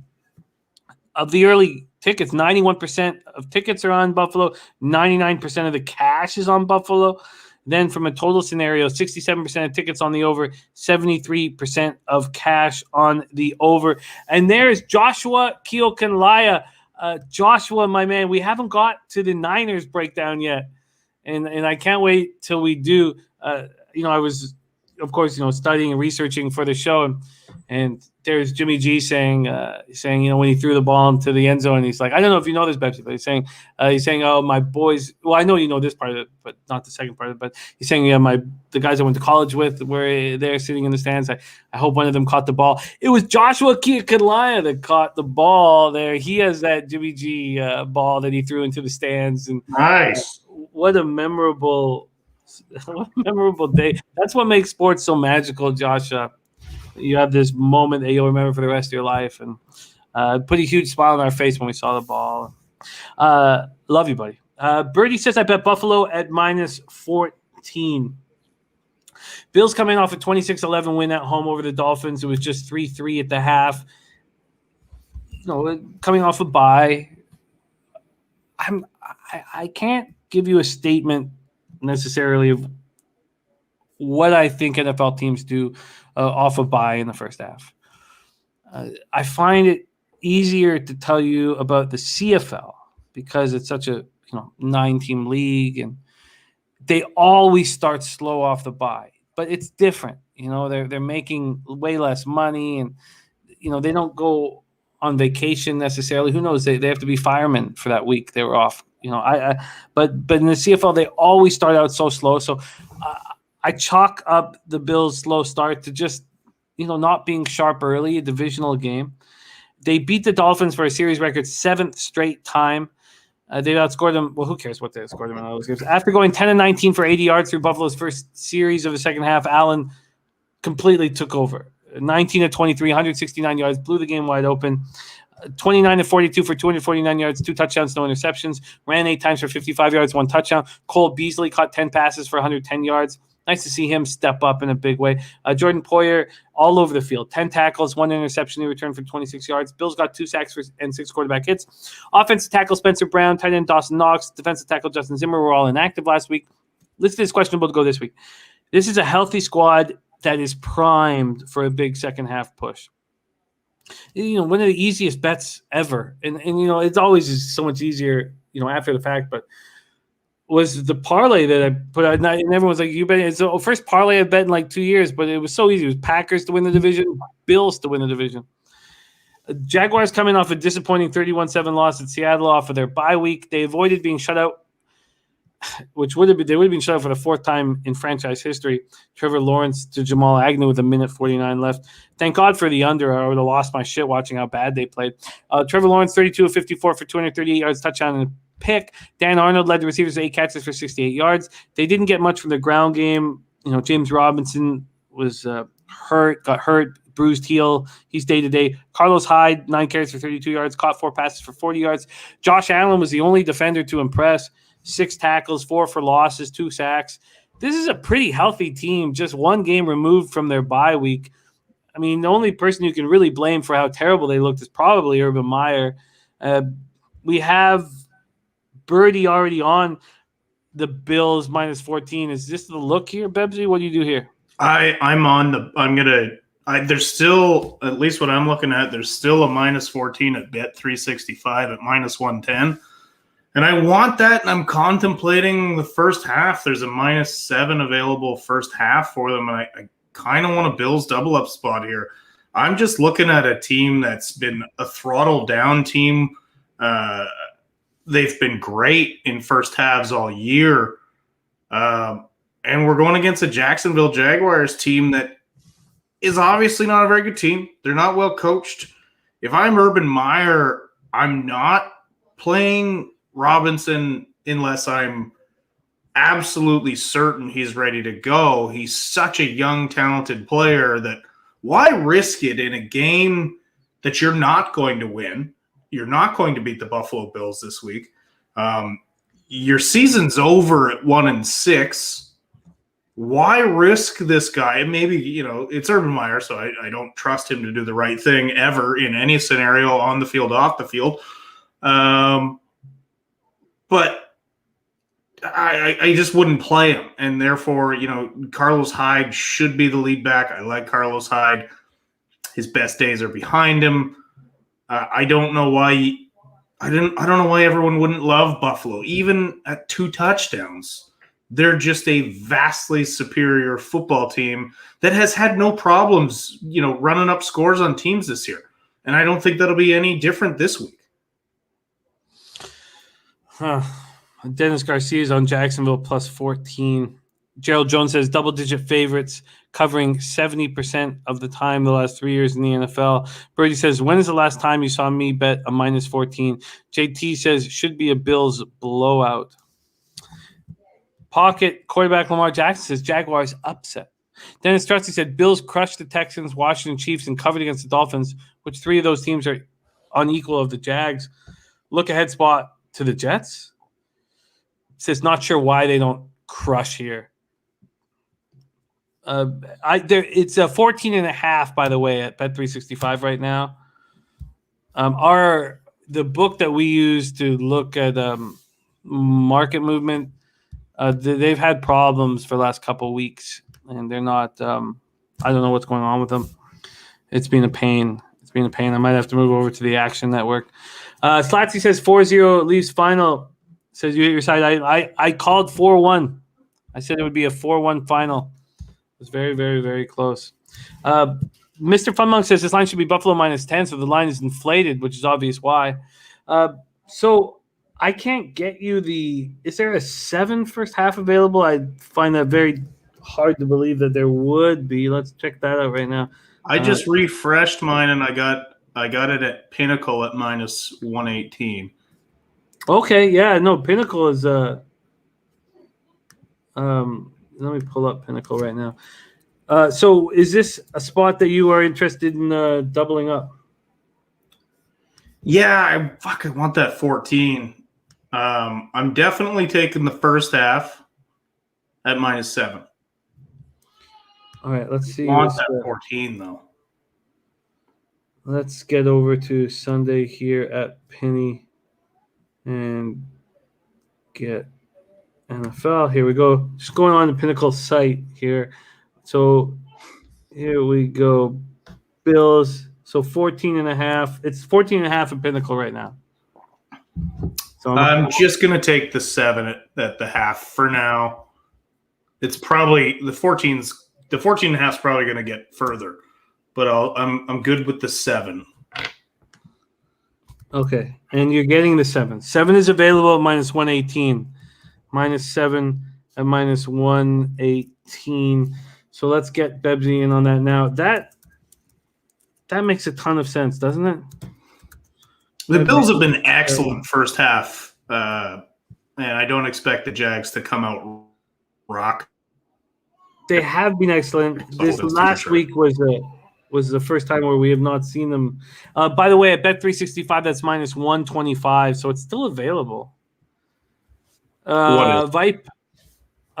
Just that the 7 first half -125 is at Bet365. So I could bet this tonight as well. I'm still. Or you don't use Pinnacle? No, my local is Bet365, obviously, because Pinnacle is very sharp. It lets sharps play it, and you get the best juice. And my bookie wants to make as much money as possible, so he's a square book like Bet365. So you're always going to get a better number at Pinnacle, but you'll get bonuses at Bet365.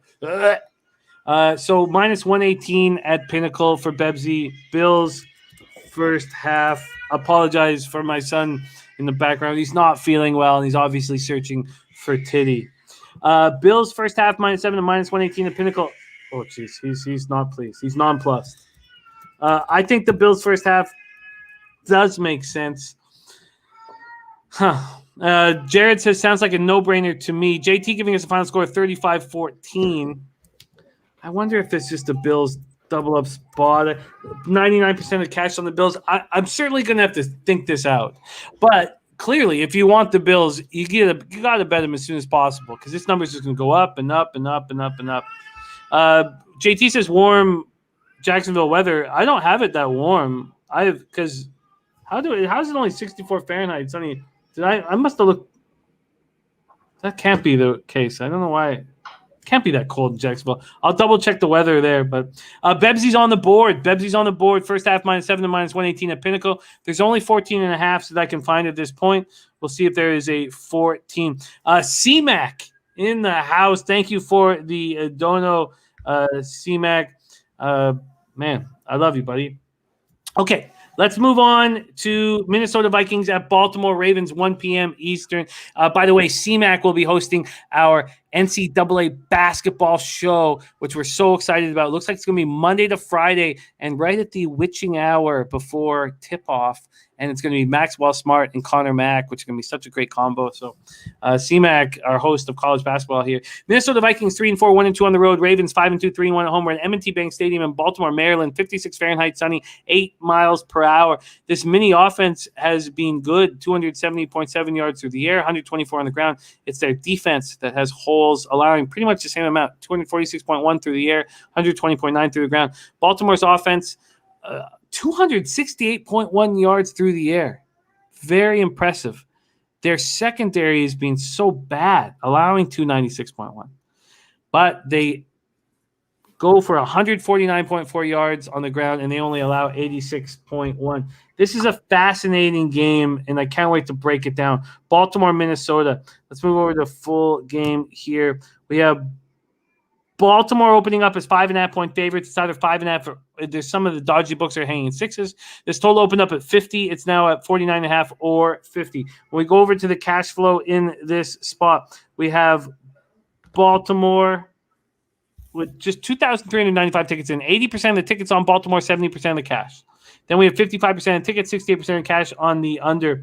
Vikings coming off an extremely disappointing 2016 loss at home to the Cowboys, who had Cooper Rush at the helm, with Prescott inactive due to the calf injury. Cousins 23 of 35 for 184 yards, 1 touchdown, no picks. Vikings just 278 yards against the defense that was allowing the second highest yards per play average in the NFL. Vikings converted 1 of 13 third downs. 8 of 12 possessions lasted only 5 plays or fewer. After opening the game with a 75-yard march and a touchdown pass to Adam Thielen, that's what gambling does to you. You imagine the people who got in on the Vikings when they were 2.5-point dogs, or dogs of any kind. Then they sit back and they feel like, oh, I beat the market. I had an idea that Dak was out. I saw the market move. I got in early. I beat this market move. It ended up at 4.5. And then they see the Thielen touchdown. They're like, look at me. And then you get stabbed in the larynx. And that's what this fickle whore sports handicapping will do to you. After opening the game with that 75-yard drive, they did nothing. Cousins was 23 of 35 for 184 yards, 1 touchdown. Thielen caught 6 passes for 78 yards, touchdown. Conklin caught 5 passes for 57 yards. Justin Jefferson did nothing, 2 catches for 21 yards. Dalvin Cook ran 18 times for 78 yards. They got 3 sacks, 6 quarterback hits. Xavier Woods had a pick. Daniil Hunter was hurt in the second quarter, and he will now miss the remainder of the season with a torn pectoral. Patrick Peterson, hamstring, was injured in the last game prior to the bye. He's going to be out at least 2 more games. Michael Pierce, elbow sat out for the 3rd straight game. I know that it works when we take advantage of what everybody saw the week before, but it's hard to believe this Vikings defense will bounce back here. The Ravens come in fresh off their bye week, and we last saw them in a very disappointing 41-17 home loss to the Bengals. Lamar Jackson, 15 of 31, 257 yards, ran 12 times for 88 yards, sacked 5 times. Marquise Brown caught 5 passes for 80 yards. Rashad Bateman looks like the real deal, caught 3 passes for 80 yards. Their defense allowed Burrow to throw for 416 yards, a career high 416 yards, 3 touchdowns. Marlon Humphrey did get an interception, but the Ravens recorded just 1 sack, did get 7 hits on Burrow. Right tackle Patrick McCarry left in the second quarter with an ankle injury. Malik Harrison, linebacker, was treated at the hospital for non-life-threatening injuries after he was struck in the left calf by a stray bullet during a gathering in Cleveland on Sunday. Cornerback Chris Westry has been designated to return from the IR. He'll help. They designated Derek Wolfe to return from the IR last week. This is an angry team in the Ravens. I like a team coming off their bye angry. And I don't know if the Vikings are going to be improving defensively as the season goes on. 5.5-point favorites is a tricky number, Bebsie. How do you move on this one? Vikings, Ravens, take it away. Well, Jimmy, I'm glad you asked because I do have a play in this one. Ooh. And look, what do we know about John Harbaugh Ravens football teams? You lose going into the bye week. The Ravens have been great coming out of bye weeks under John Harbaugh. So you got to think, well, Ravens smash here. Minnesota looked awful last week. Their defense is banged up and not playing well. So why isn't this a 10-point spread in favor of Baltimore? That's why I'm not going to bet Baltimore, because this number's weird. And anytime it's floating around 5, 5.5, and it's a game that one team should dominate at home, everything screams Ravens. That weird number says something's up, and I'm not going to do it.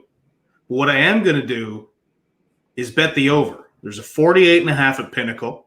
I want it because the one thing I'm pretty confident in for both of these teams right now is the ability to put up points.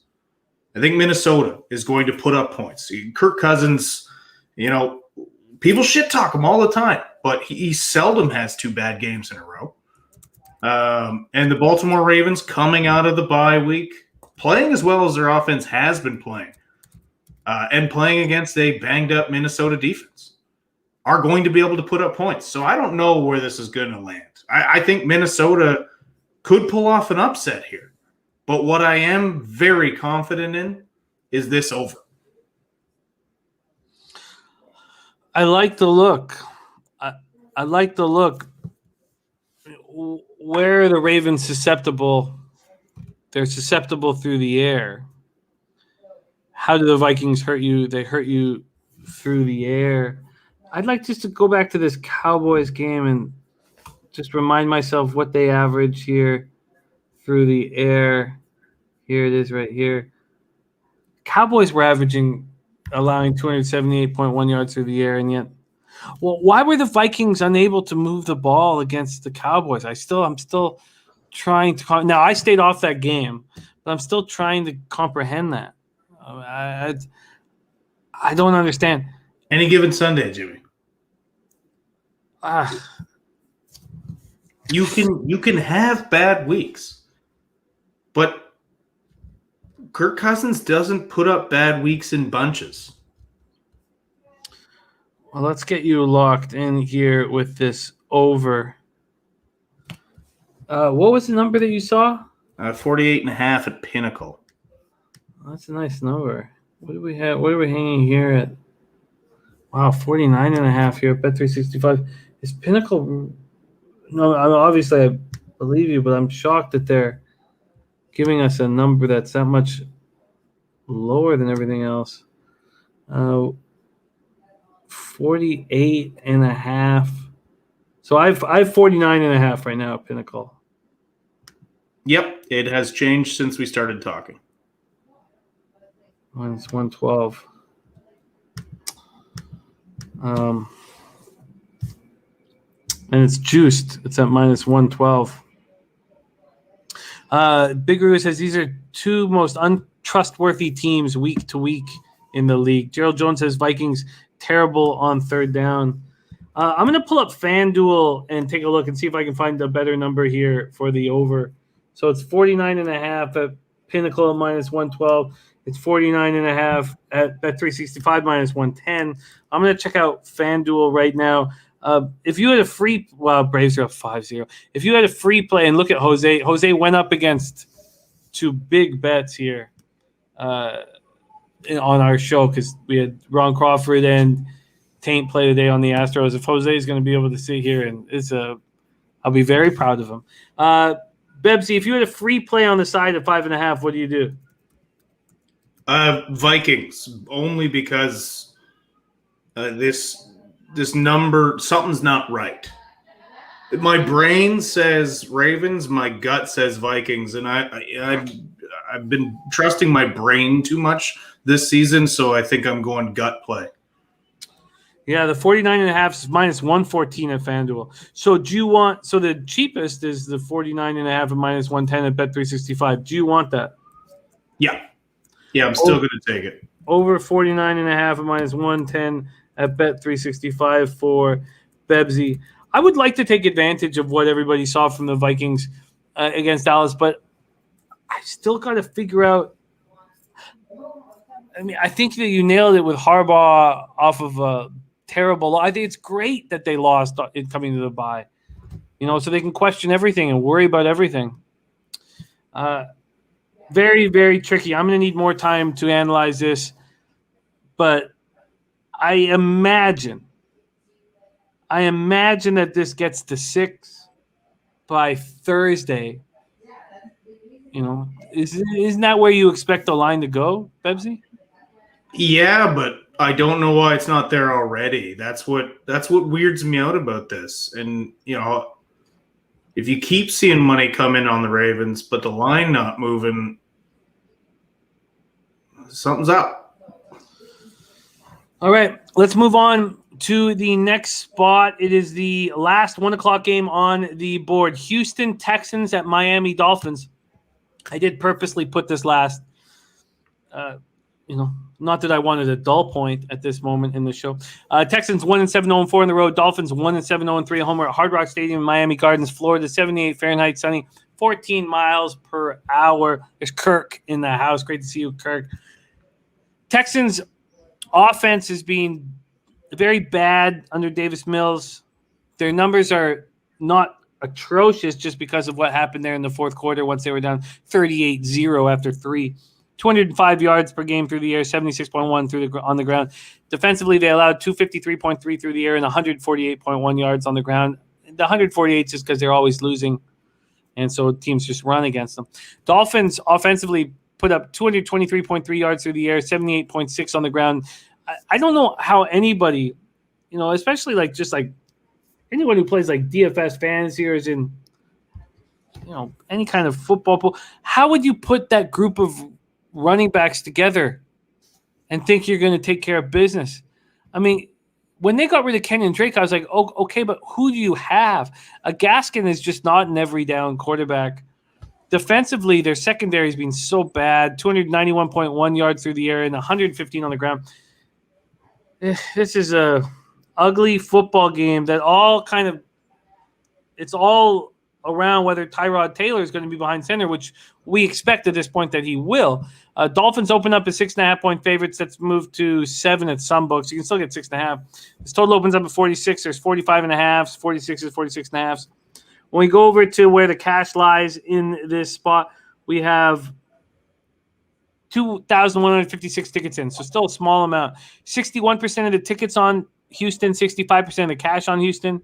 79% of tickets on the under, 98% of cash on the under. Texans coming off that 38-22 loss at home to the Rams. They were down 38-0 after 3. Stafford pulled after 3. Davis Mills, 29-38, 310 yards, 2 touchdowns, 1 interception. 300-yard game is bullshit. Most of those yards, or a ton of those yards, came in the fourth quarter. Brandon Cooks, 6 catches for 83 yards, 1 touchdown. As a team, they ran 14 times for just 44 yards, managed 1 sack, 2 quarterback hits. And then they trade edge rusher Charles Omenihu to San Francisco. And we'll get into that later for a future late-round pick when we talk about the Niners. A 5th-round pick out of Texas. 7 sacks in his first 2 seasons, but he did not look good in 2021. No sacks. 11 quarterback pressures, so slightly over 10%. So they give him a 67.5 overall defensive grade, but an 80.3 on pass rushing. Well, again, we'll talk about that when we talk about the Niners. Will Tyrod Taylor return for this? Will there be more of a fire sale? Very, very important questions. I guess the fire sales will happen throughout the year slowly, but is Tyrod Taylor going to be behind center? I expect him to be, but that's a crucial part of this cap. Dolphins coming off their 7th straight loss, 26-11 at Buffalo. They were tied 3-3 going into the half. Bills beat the Dolphins for a 7th straight time. Dolphins' 7 straight losses matches their longest skid since they lost the first 7 of 2019. It left open questions regarding Flores' future. Tagovailoa's future. I don't really care about Tagovailoa. I do sort of care about Flores, and I really loved what he did initially, and it sucks this is all blowing up in his face. Tagovailoa, 21-39, 205 yards, no touchdowns, 1 interception. Devontae Parker led the receivers with 8 catches for 85 yards. Myles Gaskin, 12 carries for 36 yards. They finished the game with 0 sacks. They did get 5 quarterback hits. And Preston Williams did not travel with the team, receiver, because of disciplinary reasons. Will Fuller will not return from the finger injury this week. Safety Sheldrick Redwine, linebacker Jerome Baker were both inactive, listed as questionable this week. Houston, Miami, garbage fire, bum fight. Take it away, Bebsie. I could not give less of a fuck about this game. 2 1-7 teams. One that we thought was going to be decent. One that we thought would be number 2 in this division behind Buffalo. They've been awful. They don't have a running game, which you talked about, which is huge. Neither do the Texans. If I'm looking at this bum fight, my instincts say, well, the worst team is Houston, so take the points in Houston.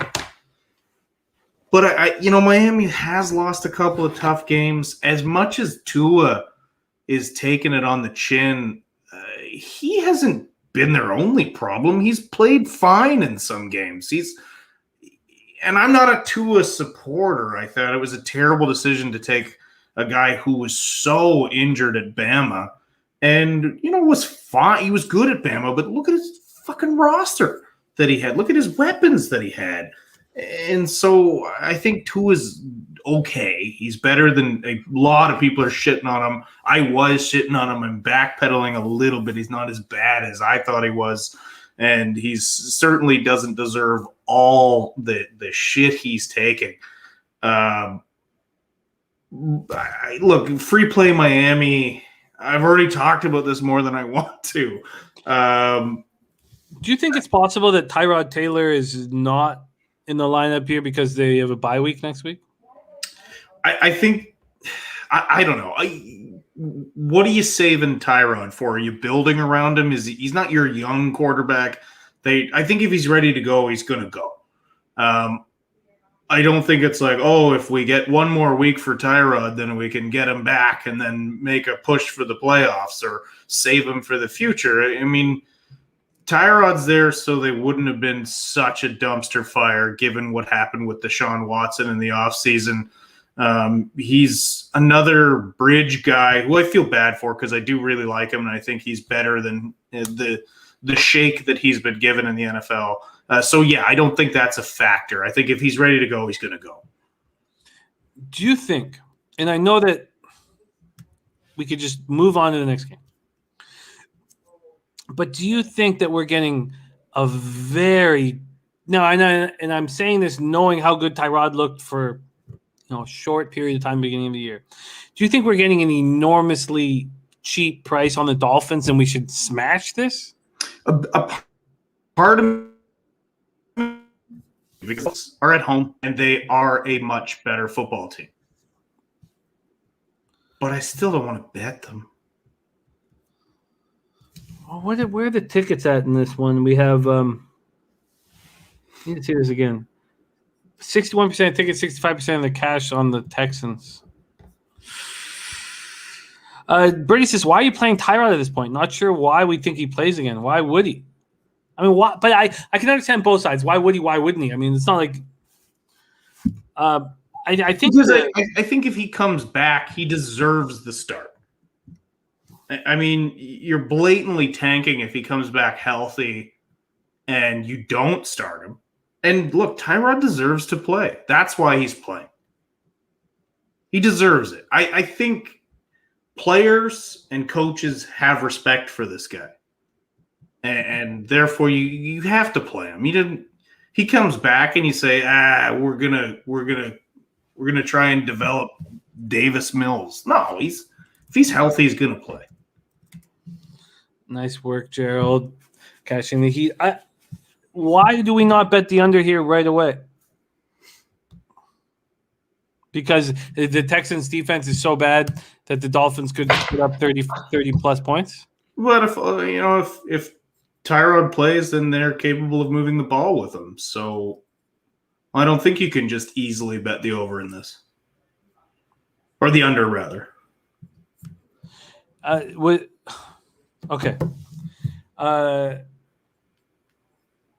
don't see why I'm not on the Dolphins first half and full game. Free play, I would take the Dolphins. I feel I'm weary putting money on a 1-7 Miami Dolphins right now. But that's what I want. Isn't that what you want people to think? And that's why you're getting this number. I think I'm going to move on to Dolphins first half and full game. Now, if Tyrod comes in, I would be a little concerned. But Flores has these guys ready to go. They just played. There's zero chance the Texans could play a half against the Bills in Buffalo and have it 3-3 after the first half. I think this is a huge discount we're getting on the Dolphins right now.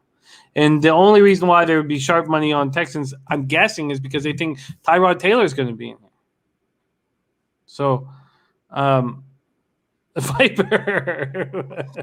Bum fight, Okay, at this point, I'm going to need to sit here and stare at it and probably should stop drinking if I do want to stay off of it.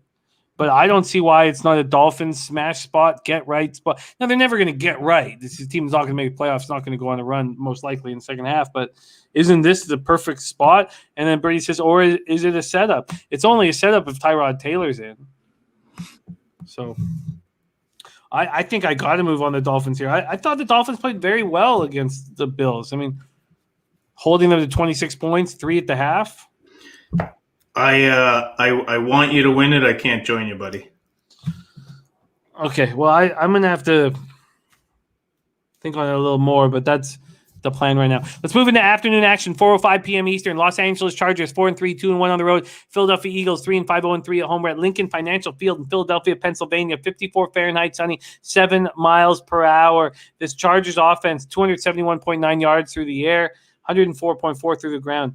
Defensively, they don't allow a lot through the air, just 203.1. It's on the ground where they get gashed, 159.4.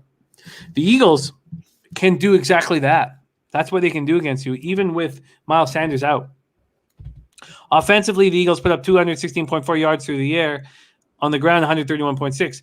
Defensively, they allowed 220.6 through the air and 123.5 on the ground. Let's take a look at what we are dealing with here. That's a first half move. Sorry, let's move up to full game. Here we go. Brady says limits are low early on the week when Sharps. Yeah, definitely. Line from 7 to 6.5. Limits will increase, and the sharpshooters back on the side of 6.5. And he retracted, but I know what you're saying. And I always think by Tuesday night at this time that they open it up for the bigger bets. At least the offshores do. But, maybe the Vegas books don't. But the offshores, you can make the big bets now at Tuesday. Okay, let's break this down here. So Chargers open up as 1.5-point favorites. That's where they stand right now. This total opened up at 49.5. It's creeped up to 50 or 50.5. Sean Dozier says really want to take the Chargers here, but line seems so short. Let's see what the cash flow is here. We have 3,631 tickets in, 75% of the tickets, 80% of the cash on Herbert and the Chargers.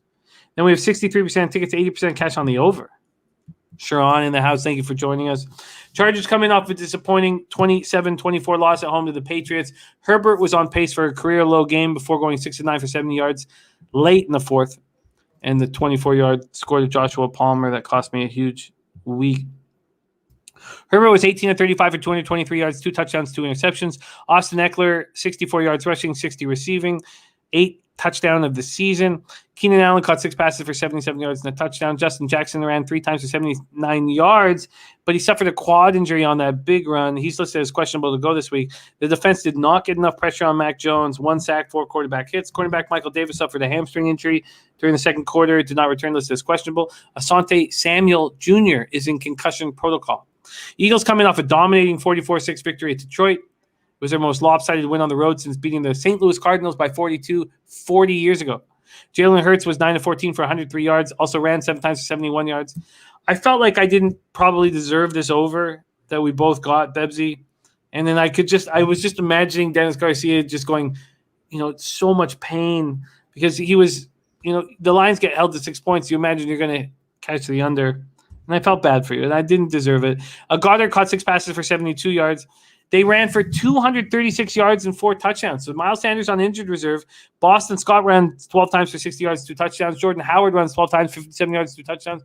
They become the first pair of Eagles to run for multiple touchdowns in the same game since 1980. TJ Edwards was all over the field, 13 tackles, 2 for a loss. They record 6 sacks, 12 quarterback hits. Lane Johnson had his first news conference after the game, so we get to know why he was missing. So anxiety and depression. So he got off the medication he was being given, and then he had withdrawal symptoms, and that's really tough stuff and legitimate stuff. And we want Lane Johnson right. We want him feeling good, and we want to watch him on Sunday. Protecting the quarterback. So Jalen Reagor, ankle injury, listed as questionable. Arcega-Whiteside, ankle injury, listed as questionable. Offensive tackle Jack Driscoll, hand injury, questionable. Safety Anthony Harris and Zach McPherson, inactive last week, listed as questionable this week. I'm very interested in this spot. Very interested to break it down. Take it away, Bebsie. Chargers, Eagles. Look, I think this is a buy low spot for the Chargers and a sell high spot for the Eagles. The Eagles just come off a dominant performance, but let's not forget it was a dominant performance against the potential first ever 0-17 Detroit Lions. I mean, it's not like they trounced a team. And the Los Angeles Chargers lost a tough game against a better than people think New England Patriots football team. So that's why I think this is a game that's I don't think this is that sharp. I think this is a recency bias look at both of these teams. And the Chargers at -1.5, I think, is fantastic value. So I am going to jump on that. Yeah, I get it. I absolutely get it. And I think that you are right. Chargers -1.5. They're saying that Pinnacle has a -1 on the board. Let me see if that is a fact, but it's -118. Would you rather have one? I mean, is the one going to come in? Would you rather have 1.5 at -110 or -1 at -118? I'll pay 8 cents for that half point. That's a lot of money for that half point. Let's just see what they're doing here. -1.5, -110. Okay, so you want Chargers -1 for Bebsie. Chargers -1 at -118 at Pinnacle. Yeah, I think you're right. Dennis Garcia said my line came Chargers -2.5, so it's not crazy value, but I'll fade my Eagles any chance I get. Birdie is adding the over in the Pats game and the 49ers money line. Adding the Pats game and the 49ers money line. Thank you, Birdie, for fighting the good fight with us. Yeah, it's a capping show, not a pick show. We cap together, so it takes hours. I apologize for that. I think this makes sense. Let's go back to the Sharps. Yeah, 75 and 80. Yeah. I think this is a perfect example of taking advantage of what everybody saw last week. And I plan to tail you, Bebsie. Before we move on to the next game, which I'm ready to do, would you have any interest in this total sitting at 50? Look, free play, I'm going to take the over in this because I think both offenses are more than capable of putting up a ton of points. So it's enticing. And I think if you want to bet it now, because I do think that line or that number will go up rather. But for now, I'm not playing it. All right, let's move on to the next spot. 4:25 p.m. Eastern. Green Bay Packers at Kansas City Chiefs. Packers 7-1, 4-1 on the road. Chiefs 4-4, 2-2 at home. We're at Arrowhead Stadium, Kansas City, Missouri. 65 Fahrenheit, sunny, 12 miles per hour. There's Eric Swiatek in the house. Great to see you, Eric. Says line seems fair. I have it as a pick 'em. And Slatsy says the game the Eagles played before the lines, they got smoked by Carr and the Raiders for the past game. I see Herbert having success here on the Chargers. Yeah, I think that you are right here. I think that you are right. Okay, let's break this down. Great to have Eric Swiatek in the house. OG Lowbagger being with us since day one. Packers, Chiefs, 65 Fahrenheit, sunny, 12 miles per hour. Green Bay offense only putting up 229.4 yards through the air, 108.1 through the ground. Defensively, they allowed 216.8 in the air, 115 on the ground. Kansas City putting up 296.1 yards of offense. It's funny that number is so high because I have this vividness of them struggling and Kelsey not looking good. And, Tyreek Hill having that spectacular game early in the season and doing little else. Now, he did have an okay game last night. They get 116.8 yards on the ground, and we know that's going to drop with Noah Edwards-Helaire. Defensively, they allow 269.8, and they allow 121.8 on the ground.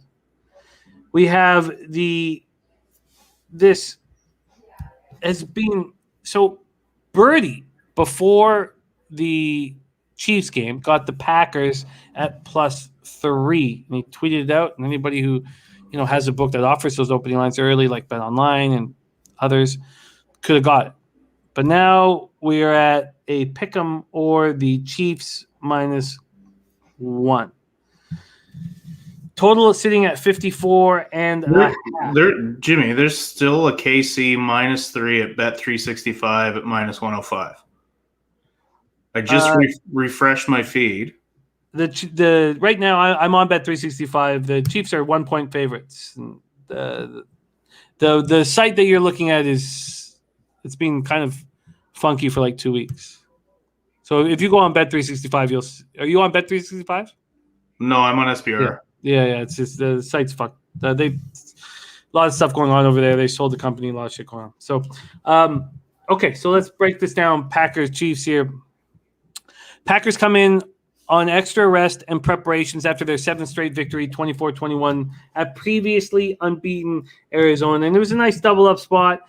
Fortunate for the under, but easy Packers play. When we go to the cash, 4,047 tickets in, 92% of the tickets, 97% of the cash on the Packers, 71% of tickets on the under. We don't know the cash flow at this point.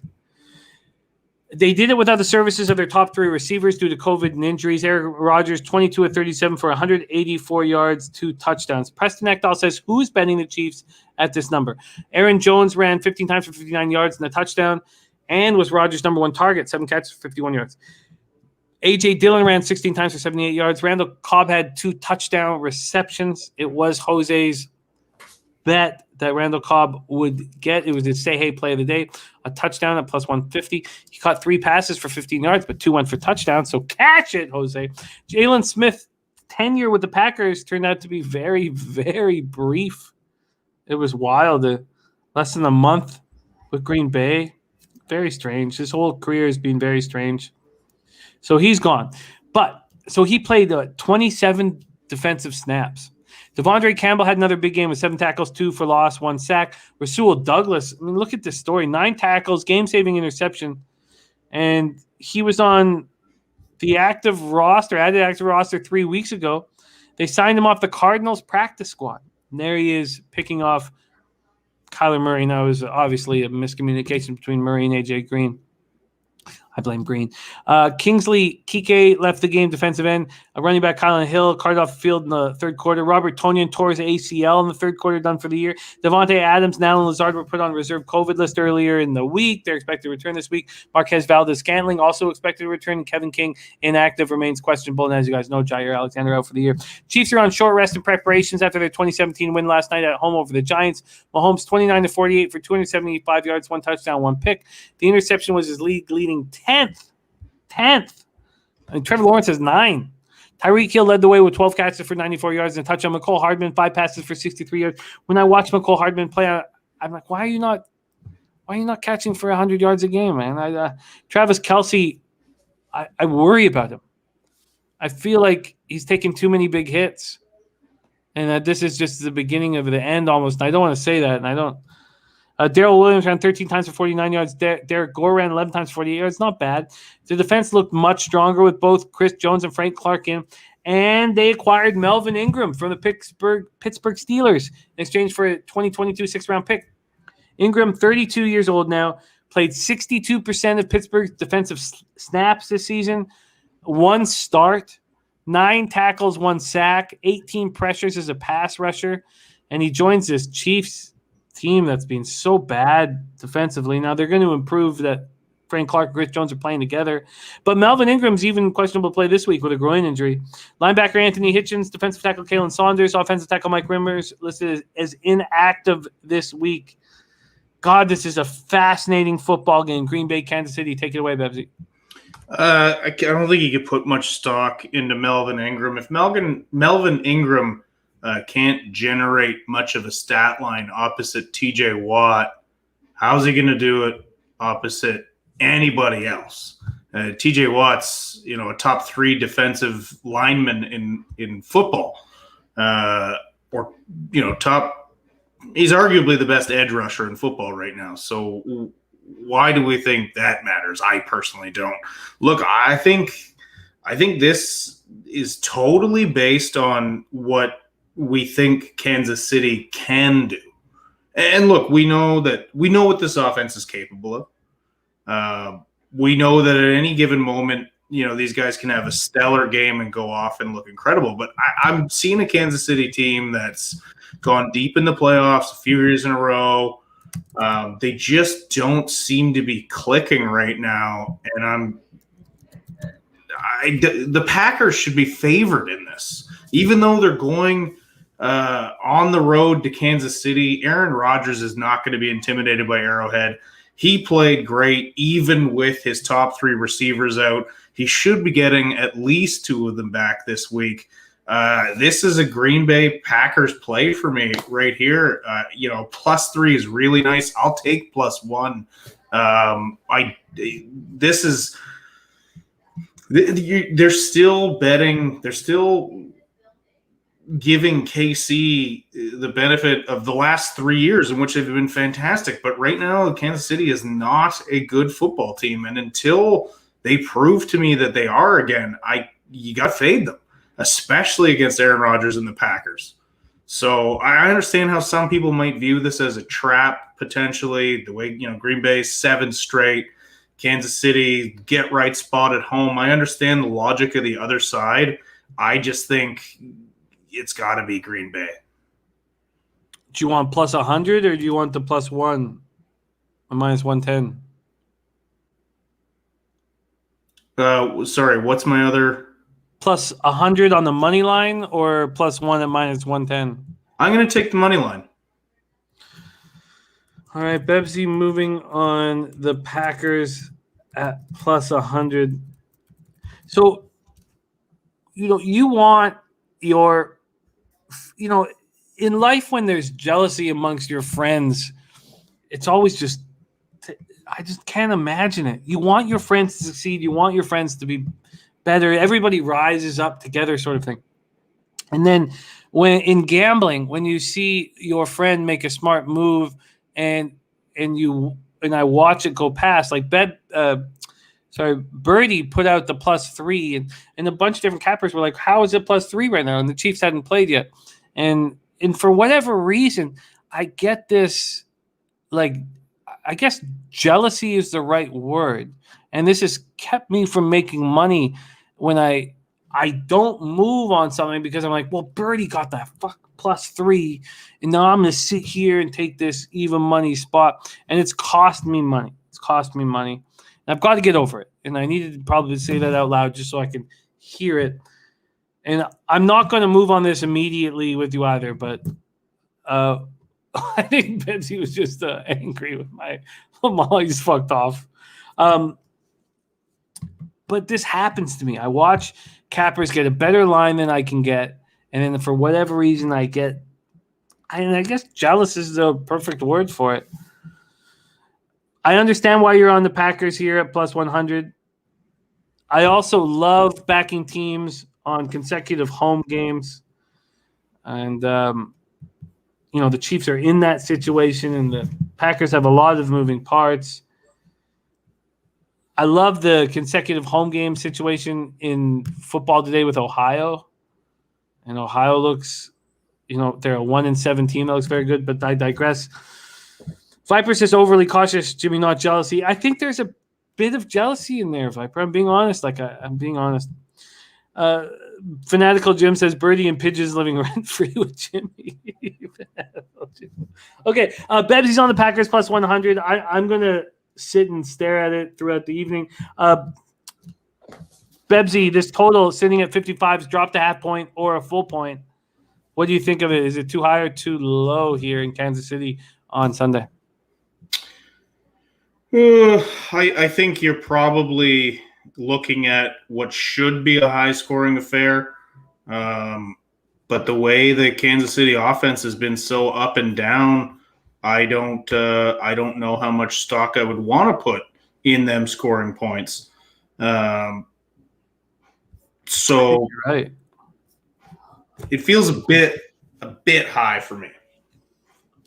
We catch that. I catch so many unders lately with these two teams. I've catched unders with Green Bay all the time for a few years now, but KC we've been catching so many lately.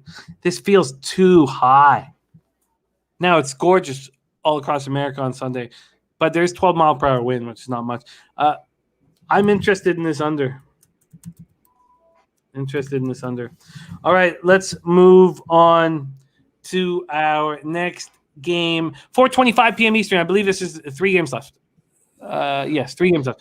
Cardinals at San Francisco 49ers. Cardinals are 7-1, 4-0 on the road. Niners 3-4, 0-3 at home. Levi Stadium, Santa Clara, California. These Niners haven't won at home in over a year. 61 Fahrenheit, partly cloudy, 10 miles per hour is the wind. Arizona offense putting up 264.9 yards through the air, 128.8 on the ground, allowing just 198.9 through the air and 120 on the ground. Niners putting up 246 through the air and 123.7 on the ground, allowing 196.9 and 127.1 on the ground. We have 3,051 tickets in. 38% of the tickets, 39% of the cash on the Niners.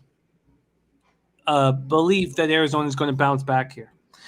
66% of tickets on the over, 79% of cash on the over. Arizona comes in off extra rest and preparations after their first loss of the season, 24-21 at home to the Packers, who were missing their top 3 receivers, lost their best tight end to an ACL tear in the third quarter. Halfway through the third quarter, they were missing their top 4 receivers. Arizona was trying to set a franchise record for longest winning streak to start the season, but instead tied that mark, set in 74. Who cares?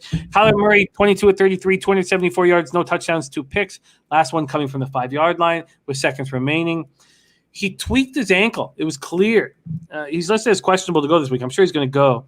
DeAndre Hopkins caught 2 passes for 66 yards. He also hurt his hamstring and didn't play for most of the game. A.J. Green caught 5 passes for 50 yards. Clearly was not on the same page as Murray for that final score. Chase Edmonds ran 7 times for 30 yards and a touchdown, caught 3 passes for 39 yards. Jordan Hicks was great, 12 tackles. Played their first game without J.J. Watt. Look, I don't think J.J. Watt is that important to this defense, but they sacked Rodgers once and only hit him 4 times without him. Savin Collins injured his shoulder in the first quarter and didn't return. Safety James Wiggins hurt his knee in the first half and didn't return. Hopkins has been dealing with his hamstring issue for a few weeks. He's barely been practicing. Jonathan Ward was carted off the field with the concussion neck injury. He's able to move his extremities. All 3 are questionable this week. Defensive tackle Rashard Lawrence and guard Max Garcia inactive. San Francisco, Jimmy G coming off their best game of the year, 33-22 at the Bears. Garoppolo 17 for 28 for 322 yards. No touchdowns, no picks. Scored from the 2 in the third quarter, ran in from the 5 in the fourth. And our very own Joshua Keokunlaya caught the football. And I just love that shit. I love that shit. I love that sports does that for us, brings us these memorable moments that we have forever. Deebo Samuel caught 6 passes for 171 yards. Listed as questionable this week. I'm sure he's going to go. Elijah Mitchell ran 1,800 for 137 yards. He has a rib injury. He's been limited, is expected to be limited to practice all week. Nick Bosa got 2 of the Niners' 4 sacks, 2 of their 5 quarterback hits. Josh Norman picked off Fields, returned it for 33 yards. Jimmy Ward exited in the fourth quarter with a quad injury. He's doubtful this week. And then they pick up Charles Omenihu from Texas, from the Houston Texans. He played college in Texas. And his numbers are pretty good. Linebacker Dre Greenlaw, he's not had a sack this year. 7 sacks in his first 2 years, but Pro Football Focus gives him some pretty decent marks, especially pass rushing. Dre Greenlaw could return from his groin injury this week. So could George Kittle. So could Jeff Wilson. So could Robbie Gould. D. Ford, Maurice Hurst, and Aziz Al-Shaair inactive, listed as questionable this week. You know more about the day-to-day with the Niners, and I can't wait to hear your breakdown. I can't wait to hear if you're backing them this week. I know you don't like the Cardinals. Take it away, Bebsie. Cards, Niners. Well, you're going to hear everything I say, and then you're going to say, well, then are you going to back the Niners? And I'm going to say no, and why. So it looks like Kittle's going to play. It looks like Greenlaw could play. He's probably the biggest uncertainty at this point. I don't think Jeff Wilson will play. They opened up his practice window. He probably won't be rushed back, which is too bad because he's a bit of a Cardinals killer. You mentioned one other guy possibly coming back who is important. Now it's escaping me. Robbie Gould? Robbie Gould is coming back because they waived Joey Sly today, so that's a pretty good indication that their veteran kicker is back. Look, the last time these two played, the Cardinals won by a score, and that was with Trey Lance making his NFL debut with no George Kittle, no Drake Greenlaw, no Robbie Gould. Robbie Gould, sorry. I still call him Gould. His name's Robbie Gould. And now Arizona's feeling a bit of the injury bug, so they got a banged-up Kyler Murray. He will play. I agree with that. And look, I said at the start of the year, and I don't want to relish in this because I hate injuries. I'm a big player backer, even if it's on a rival. J.J. Watt has not, following a full 16-game season, he has not followed. He's finished every season for 4 straight, I think, on IR. So I'm not surprised that he's going to like JJ Watt's a phenomenal player, but he is just breaking down. And yeah, he's not going to blow up the stat sheet like he used to, but he is important. He did command enough attention that puts pressure back on some of their other pass rushers. So that will affect them.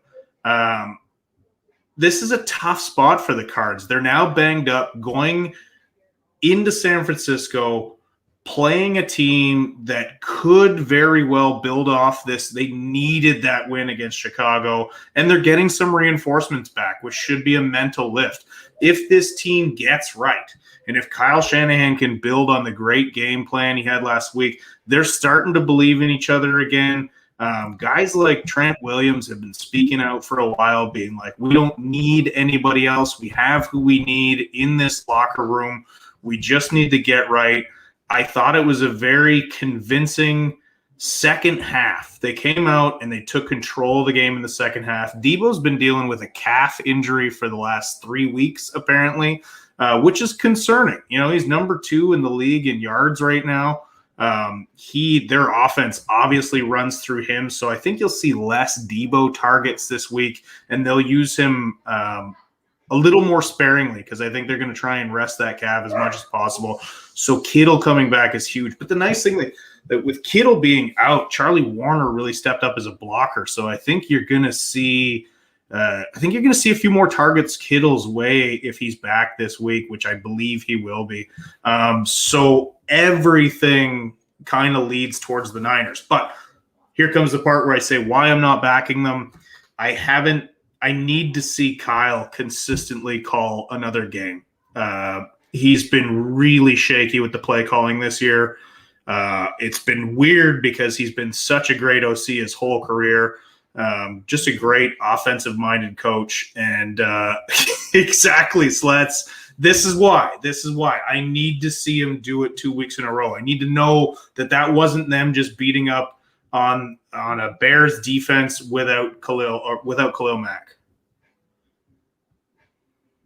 What do you think of Gerald Jones like in the first half under? What do you think of his total that's sitting here at 46 or 45 and a half, depending on where you shop? By the way, 38%, 39% tickets cash on the Niners. And then, looks like big money here on the over at this point. Yeah, I can see an over too. The reason I kind of like the first half under is because these two teams often get into a real slow start, and they get into this grudge match. So I think a slow start is quite possibly a good look here. I'm still kind of laughing at Slats. I knew it was coming. I knew that breakdown and why I'm not on the Niners, and it's very simple. I need to trust Shanahan for another. I need to see that he's back. The most vulnerable the Cardinals have looked all year. Look, I know it's. I started looking like a crazy person when they got to 7-0 because they're not that team. They had squeaked out some wins that they didn't deserve, and they had beaten teams that were decimated with injuries, and they're not as good as their record indicates. And now, if D-Hop is a little bit limited and Murray's a little bit limited, and you've lost some pieces on the defense right now, that was already not exactly a formidable defense. This 49ers defense under DeMeco Ryans is really focused on slowing down mobile QBs. They held Kyler Murray to a yard last time, and because of that, Arizona scored a season-low 17 points. So you better believe the Niners are going to come out fired up in this game.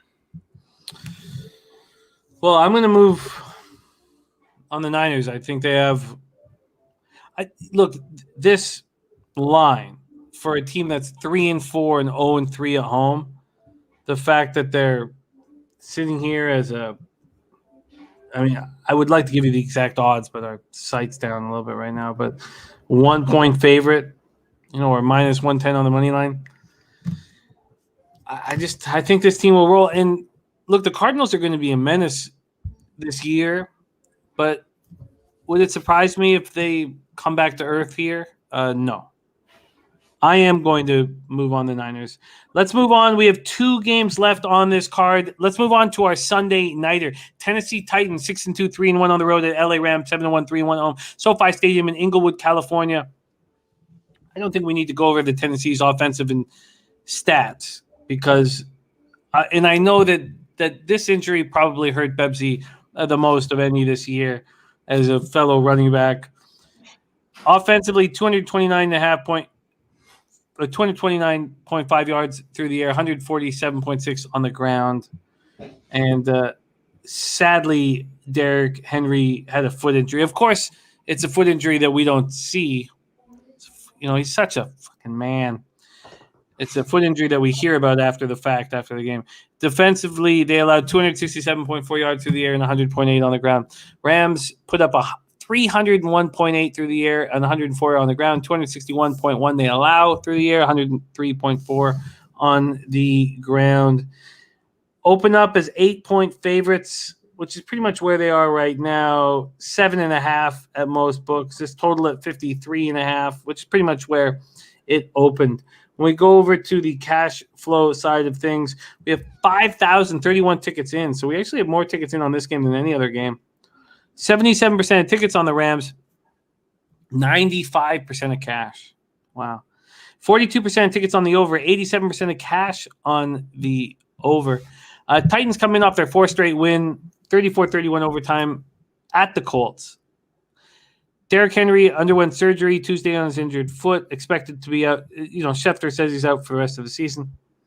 Adrian Peterson, 36. Can't believe he's 36. Feels like he's been beating his children for 20 years now. 5th in the league in career rushing list. Signed to the Titans roster.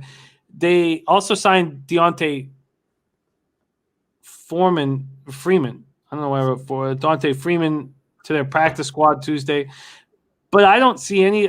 Darrington Evans is gone. But Jeremy McNichols and I don't know about Dontrell Hilliard, but Jeremy McNichols seems like the guy you'd give the ball to. So I expect McNichols to be getting the ball and to be the RB1. It's a pretty easy thing to say. Maybe Adrian you never count out Adrian Peterson. Titans are 4th in the NFL in rushing yards per game. They're 2nd in the league in possession time per game. Kiss that shit goodbye. A.J. Brown caught 10 passes for 155 yards and a touchdown. The rest of the team accounted for 110 yards receiving. So you have their whole offense and Derrick Henry and A.J. Brown. You take one of those away. Are both gone then? 1 sack, 7 quarterback hits, deflected 9 passes. Kevin Byard, 3 passes deflected, had the big interception in overtime, got hit with that pass interference penalty. He's a character guy. I like him a lot. Elijah Molden had the other interception. Julio Jones hamstring sat out. They need him back bad. Rashawn Evans ankle injury sat out. They need him back. He's listed questionable. Right guard Nate Davis and safety Dane Cruikshank were evaluated for concussions. They're both in protocol. Tennessee has won 6 straight division games and is 15-6 on the road since 2019. Before we move into the Rams, let's talk about the Titans. What happens to their future without Derrick Henry, Bebsie? Well, look, for years they've been just pounding Derrick Henry into the ground and Vrabel saying things like, you just keep feeding him the rock. This guy doesn't get tired. This guy doesn't break down. Well, he broke down. I think he had like 100 and something more carries than the second most touches by a running back in the NFL so far this season. To halfway through the season is insane. You're overworking. And I get why. I get, he hasn't broken down at all until now. But, that's going to catch up with them. It did. It sucks. The league is definitely better with Derrick Henry playing. We're missing highlight after highlight every week with him. I hate it. I hate seeing Derrick Henry down. And this seems like a perfect spot to fade them because of that. And it's the Rams. Any other team, and I think I would bet Tennessee in this moment. But look, I agree with you. I think Jeremy McNichols should be the guy. I don't know why they're kicking the tires on AP. Just deal with it. He's not gonna. I don't think he's gonna be better than McNichols right now. McNichols isn't that bad. He's just not Derrick Henry. So yeah, they're going to struggle without him because so far your offense has entirely run through him, and now you have to win the game with Ryan Tannehill. And can Tannehill do it? I don't know. He's definitely. You're right. They're definitely going to need Julio Jones. But look, if Jared Goff was still the quarterback of the Rams right now, I would fade the Rams. Even at this record, if they were 7-1 with Jared Goff, I would fade the Rams in this spot with Matt Stafford and the focus that he has and the belief. Like, this Rams team is crazy good with him. Cooper Kupp is dominating the NFL right now. He's already got over 900 yards. That's crazy. Through 8 games, he's over 900 yards already. The guy has been absolutely balling out. I don't want to take the full game here with the Rams because if Julio plays and if A.J. Brown plays, I'd be worried about a late game backdoor cover. But first half, I think the Rams at home are going to smash a Tennessee Titans team that is going to experience life without Derrick Henry right now. That was a great breakdown. This is a great breakdown. I'm going to talk about the Rams. Then I'm going to ask you if it's time to at least put a couple hundo on them to win the Super Bowl plus 650. Rams come in off an easy 38-22 win at Houston, 4 straight win. They've won 43 straight games, including the playoffs when leading at halftime. Second longest streak in NFL history behind the 49-game streak by the Packers beginning in 1926. Up 38-0 going to the fourth. Stafford 21 of 32 for 305 yards, 3 touchdowns, no interceptions. That was in 3 quarters. Cooper Kupp, 7 passes for 115 yards. Van Jefferson, 3 passes for 88 yards. Darrell Henderson ran 14 times for 90 yards and a touchdown. The defense had 5 sacks, 9 quarterback hits. Ernest Jones had an interception. Now they pick up Von Miller, who has something to prove right now. It's an exciting time to get a guy like Von Miller. Second and third round draft pick. Broncos paid $9 of the $9.7 million. Miller is still owed. Tutu Atwell injured his shoulder. It's bad. He's being placed on IR. Deshaun Jackson inactive. He's been waived. He's been released. It's too bad. It's too bad. He demanded a trade. So I guess Snead and McVay came to a decision about that. I mean, respect to the Rams for granting him his wish. I don't know why. Like, I get it. Deshaun wanted more targets. Yeah. But have a little self-awareness, man. You're well past your prime and you're on a Super Bowl contender. And I thought he kind of helped them, giving them some extra deep looks. Deshaun believes in himself, and I wish him the best. Linebacker Trayvon Howard placed on IR with a hamstring injury. Sebastian Joseph Day, defensive tackle. Offensive tackle Andrew Whitworth, inactive last week, still questionable this week. I like your breakdown on the full game, so we can really kind of discuss the total and then move on. But first off, is it time for me to put just a couple $100 down on the Rams at plus 650? So at least I have that in my pocket. Yeah, I mean, I don't think it's unreasonable to like. I think it's going to be a Bills-Rams Super Bowl. Look, we all know Von Miller is past his prime. He is nowhere near the Super Bowl MVP player that he once was, but now he doesn't have to be the guy. Now he's got obviously Aaron Donald, who you can't triple team Aaron Donald anymore. Leonard Floyd is the guy's a capable pass rusher next to Aaron Donald. What's Von Miller going to add to that? I would imagine a bunch. If he can stay healthy, all he has to be, similar to J.J. Watt in Arizona, all he has to be is the name that people have to worry about. You have to respect him, even though he's, past his prime. And yeah, he's gonna be good there. And then the addition of Jalen Ramsey in that secondary. This is a nasty football team that the way their offense is playing, they don't even have to be that good on defense. They just are. Yeah. Mr. Funmunk says no team is going to take Deshaun Jackson's contract. Man. Yeah, it's very. What do you think about this total before we move on? It's sitting at 53.5. So let's say the Titans aren't able to move the ball with the ease that they're used to. Is their defense capable of stepping up in a way where we could still catch the under in this game? No.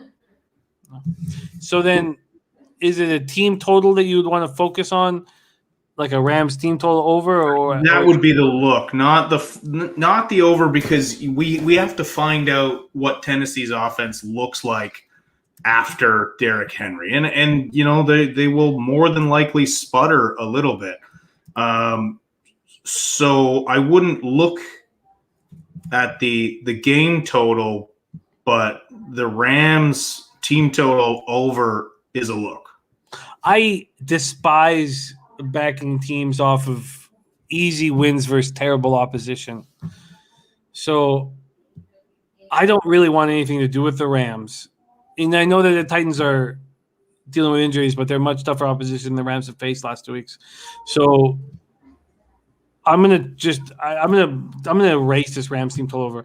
I don't, even if the angle makes some sense. Just when a team plays really weak opposition 2 weeks in a row, it doesn't bode well for them in that third week.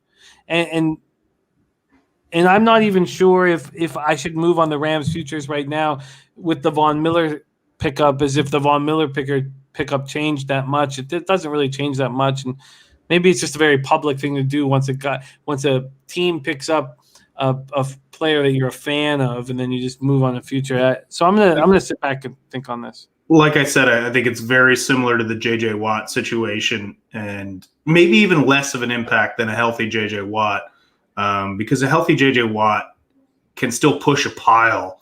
Von Miller is, he's a pass rusher, and he's a 32-year-old pass rusher coming off a major injury.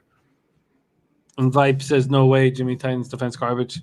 Okay, I feel some clarity there. Let's move into our final game of the night, the Monday Nighter on November 8th, 8:15 p.m. Eastern. Chicago Bears, 3-5, 1-3 on the road. The Pittsburgh Steelers, 4-3, 2-2 at home. We're at Heinz Field in Pittsburgh, Pennsylvania. 49 Fahrenheit clear, 5 miles per hour is the wind. Chicago gets nothing through the air, 127.4 yards per game through the air. Like 50, 60 yards worse than the second worst team. 136.6 yards on the ground. Defensively, they allowed 232.5 in the air, 125 on the ground. The Steelers are a tricky team to figure out. Offensively, 244.4 through the air, 86 on the ground. Defensively, they allowed 239.7 through the air and 106.0 through the ground. Right now, we have the Steelers as 6.5 or 6-point favorites, and this total at 40. It's tricky with the injuries to the Bears defense. 1,651 tickets in, so very few tickets. 67% of the tickets, 78% of the cash on the Steelers, 60% of tickets on the under. Robert Cherry says Bears, Steelers, bum fight. I can't believe it's come to that with these two storied franchises. Bears come in off an ugly 33-22 loss at home to the Niners. Justin Fields, 19-27 for 175 yards on a touchdown and a pick. Also ran 10 times for 103 yards. Darnell Mooney caught 6 passes for 64 yards. Khalil Herbert ran 23 times for 72 yards. The Bears could apply 0 pressure on Jimmy G. They finished with 0 sacks and 0 quarterback hits. Khalil Mack missed his first game since 2018 because of a foot injury. He's listed as questionable to go this week. Matt Nagy was away from the team after testing positive for COVID. Special teams coordinator Chris Tabor filled in for him. Safety Eddie Jackson, hamstring injury, listed as questionable this week. Damian Williams hurt his knee. I couldn't figure out what the extent of that injury is. Tight end J.P. Holtz entered concussion protocol. Defensive tackle Akeem Hicks was active after missing 2 of the 3 previous games. He had 4 tackles, 1 for a loss. He gave it everything he had, but he's hurting. Steelers come in off a big division win, 15-10 at Cleveland. Big Ben, 22-34 for 266 yards, 1 touchdown, no picks. Roethlisberger is now 24-3-1 against the Browns and 12-1 in Cleveland, but I still remember last year's playoff game. But Big Ben looked good enough. Steelers overcame the loss of Chris Boswell for the entire second half with a concussion. Very questionable play calling that caused that injury. Boswell has been NFL's most accurate kicker since 2019, 60 of 64, 94% now in concussion protocol. Deontay Johnson caught 6 passes for 98 yards. Claypool, 4 for 45. Najee Harris ran 26 times for 91 yards and a touchdown, caught 3 passes for 29 yards. TJ Watt does what TJ Watt does, man. The guy's just a monster. 6 tackles, 1.5 sacks, 3 quarterback hits, recovered a fumble. God, most expensive player in the NFL and worth it. 4 sacks, 6 quarterback hits as a team. Steelers dealt Melvin Ingram to the Niners for a 2022 sixth-round pick. 62% of the defensive snaps, 1 start, very little production. To the Chiefs, not the Niners. Oh, sorry. Yeah. Sorry. Yeah. Why do I have Niners there? Yeah. Thank you. Egon. To the Chiefs. Sorry, obviously Niners in my head. Ingram, I don't think it's a big deal. Tight end Eric Ebron, inactive and listed as questionable. Here we go. The Monday Nighter, Bears-Steelers. Take it away, Bebsie. Well, that Ebron injury doesn't matter because Pat Freiermuth is better than Eric Ebron. I grabbed that guy in all my fantasy leagues, especially my dynasty. I think that guy's going to be money. You saw a little bit of him last week. The week before, he's starting to play like he can. Look, the Steelers at home, given the Bears with all these injuries, is probably the safer bet. I mean, Chicago, you hope that Nagy's still in COVID protocol because Tabor, the special teams coordinator, that was the best the Bears offense had looked. They had a game plan. Fields looked comfortable for the first time. Please fire Nagy right now and give Justin Fields a chance. So I don't know. Like I want to see Fields succeed. I like him. I think you need to take a look at what he did against San Francisco and do more of that. Of course, TJ Watt is going to be a factor, especially with this shaky Bears offensive line. Khalil Mack playing or not playing is also a big thing because the Steelers don't have a great offensive line. And if Khalil Mack's in, look out Big Ben because he's not terribly mobile. So there's a lot of my questions in this game surround injuries. Who's playing? Who's coaching? Who's in? Who's out? I would lean Pittsburgh at home, especially if Nagy's back. Man, I don't think they'll just go right back to zero game plan. I will again be looking at props in this one.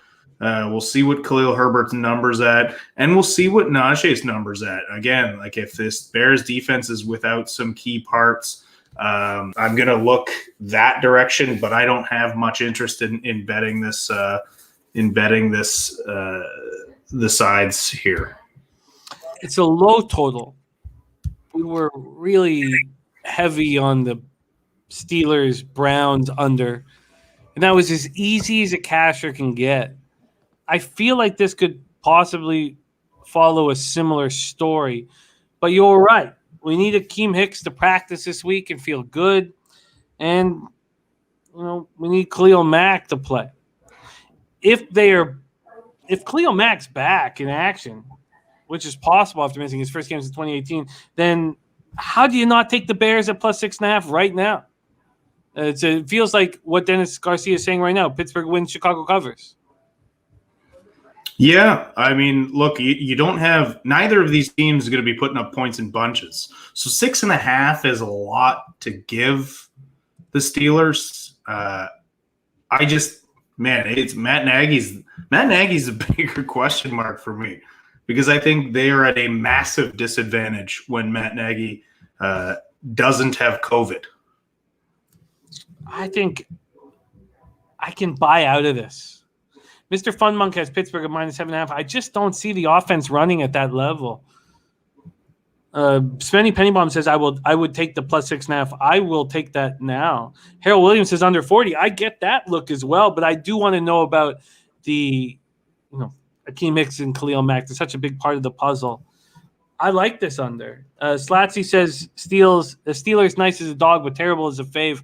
I'm going to move on the Bears 6.5 tonight, and then have options moving forward because I do not think this gets over a 7 or 7.5. There you have it. We have broken down each and every game on this card. We don't have a ton of picks. It's a very important week for Bebsie and I. And I hope I turned the tide a little bit with the 8-6 week last week. It's a very important week. Let's break down our moves. I am going to move on the Jets team total under, and I'm going to wait very patiently to see if I can get a 17 or 17.5. It's at 16.5 right now at +105. I don't dislike it, but I'd prefer over 17 or 17.5.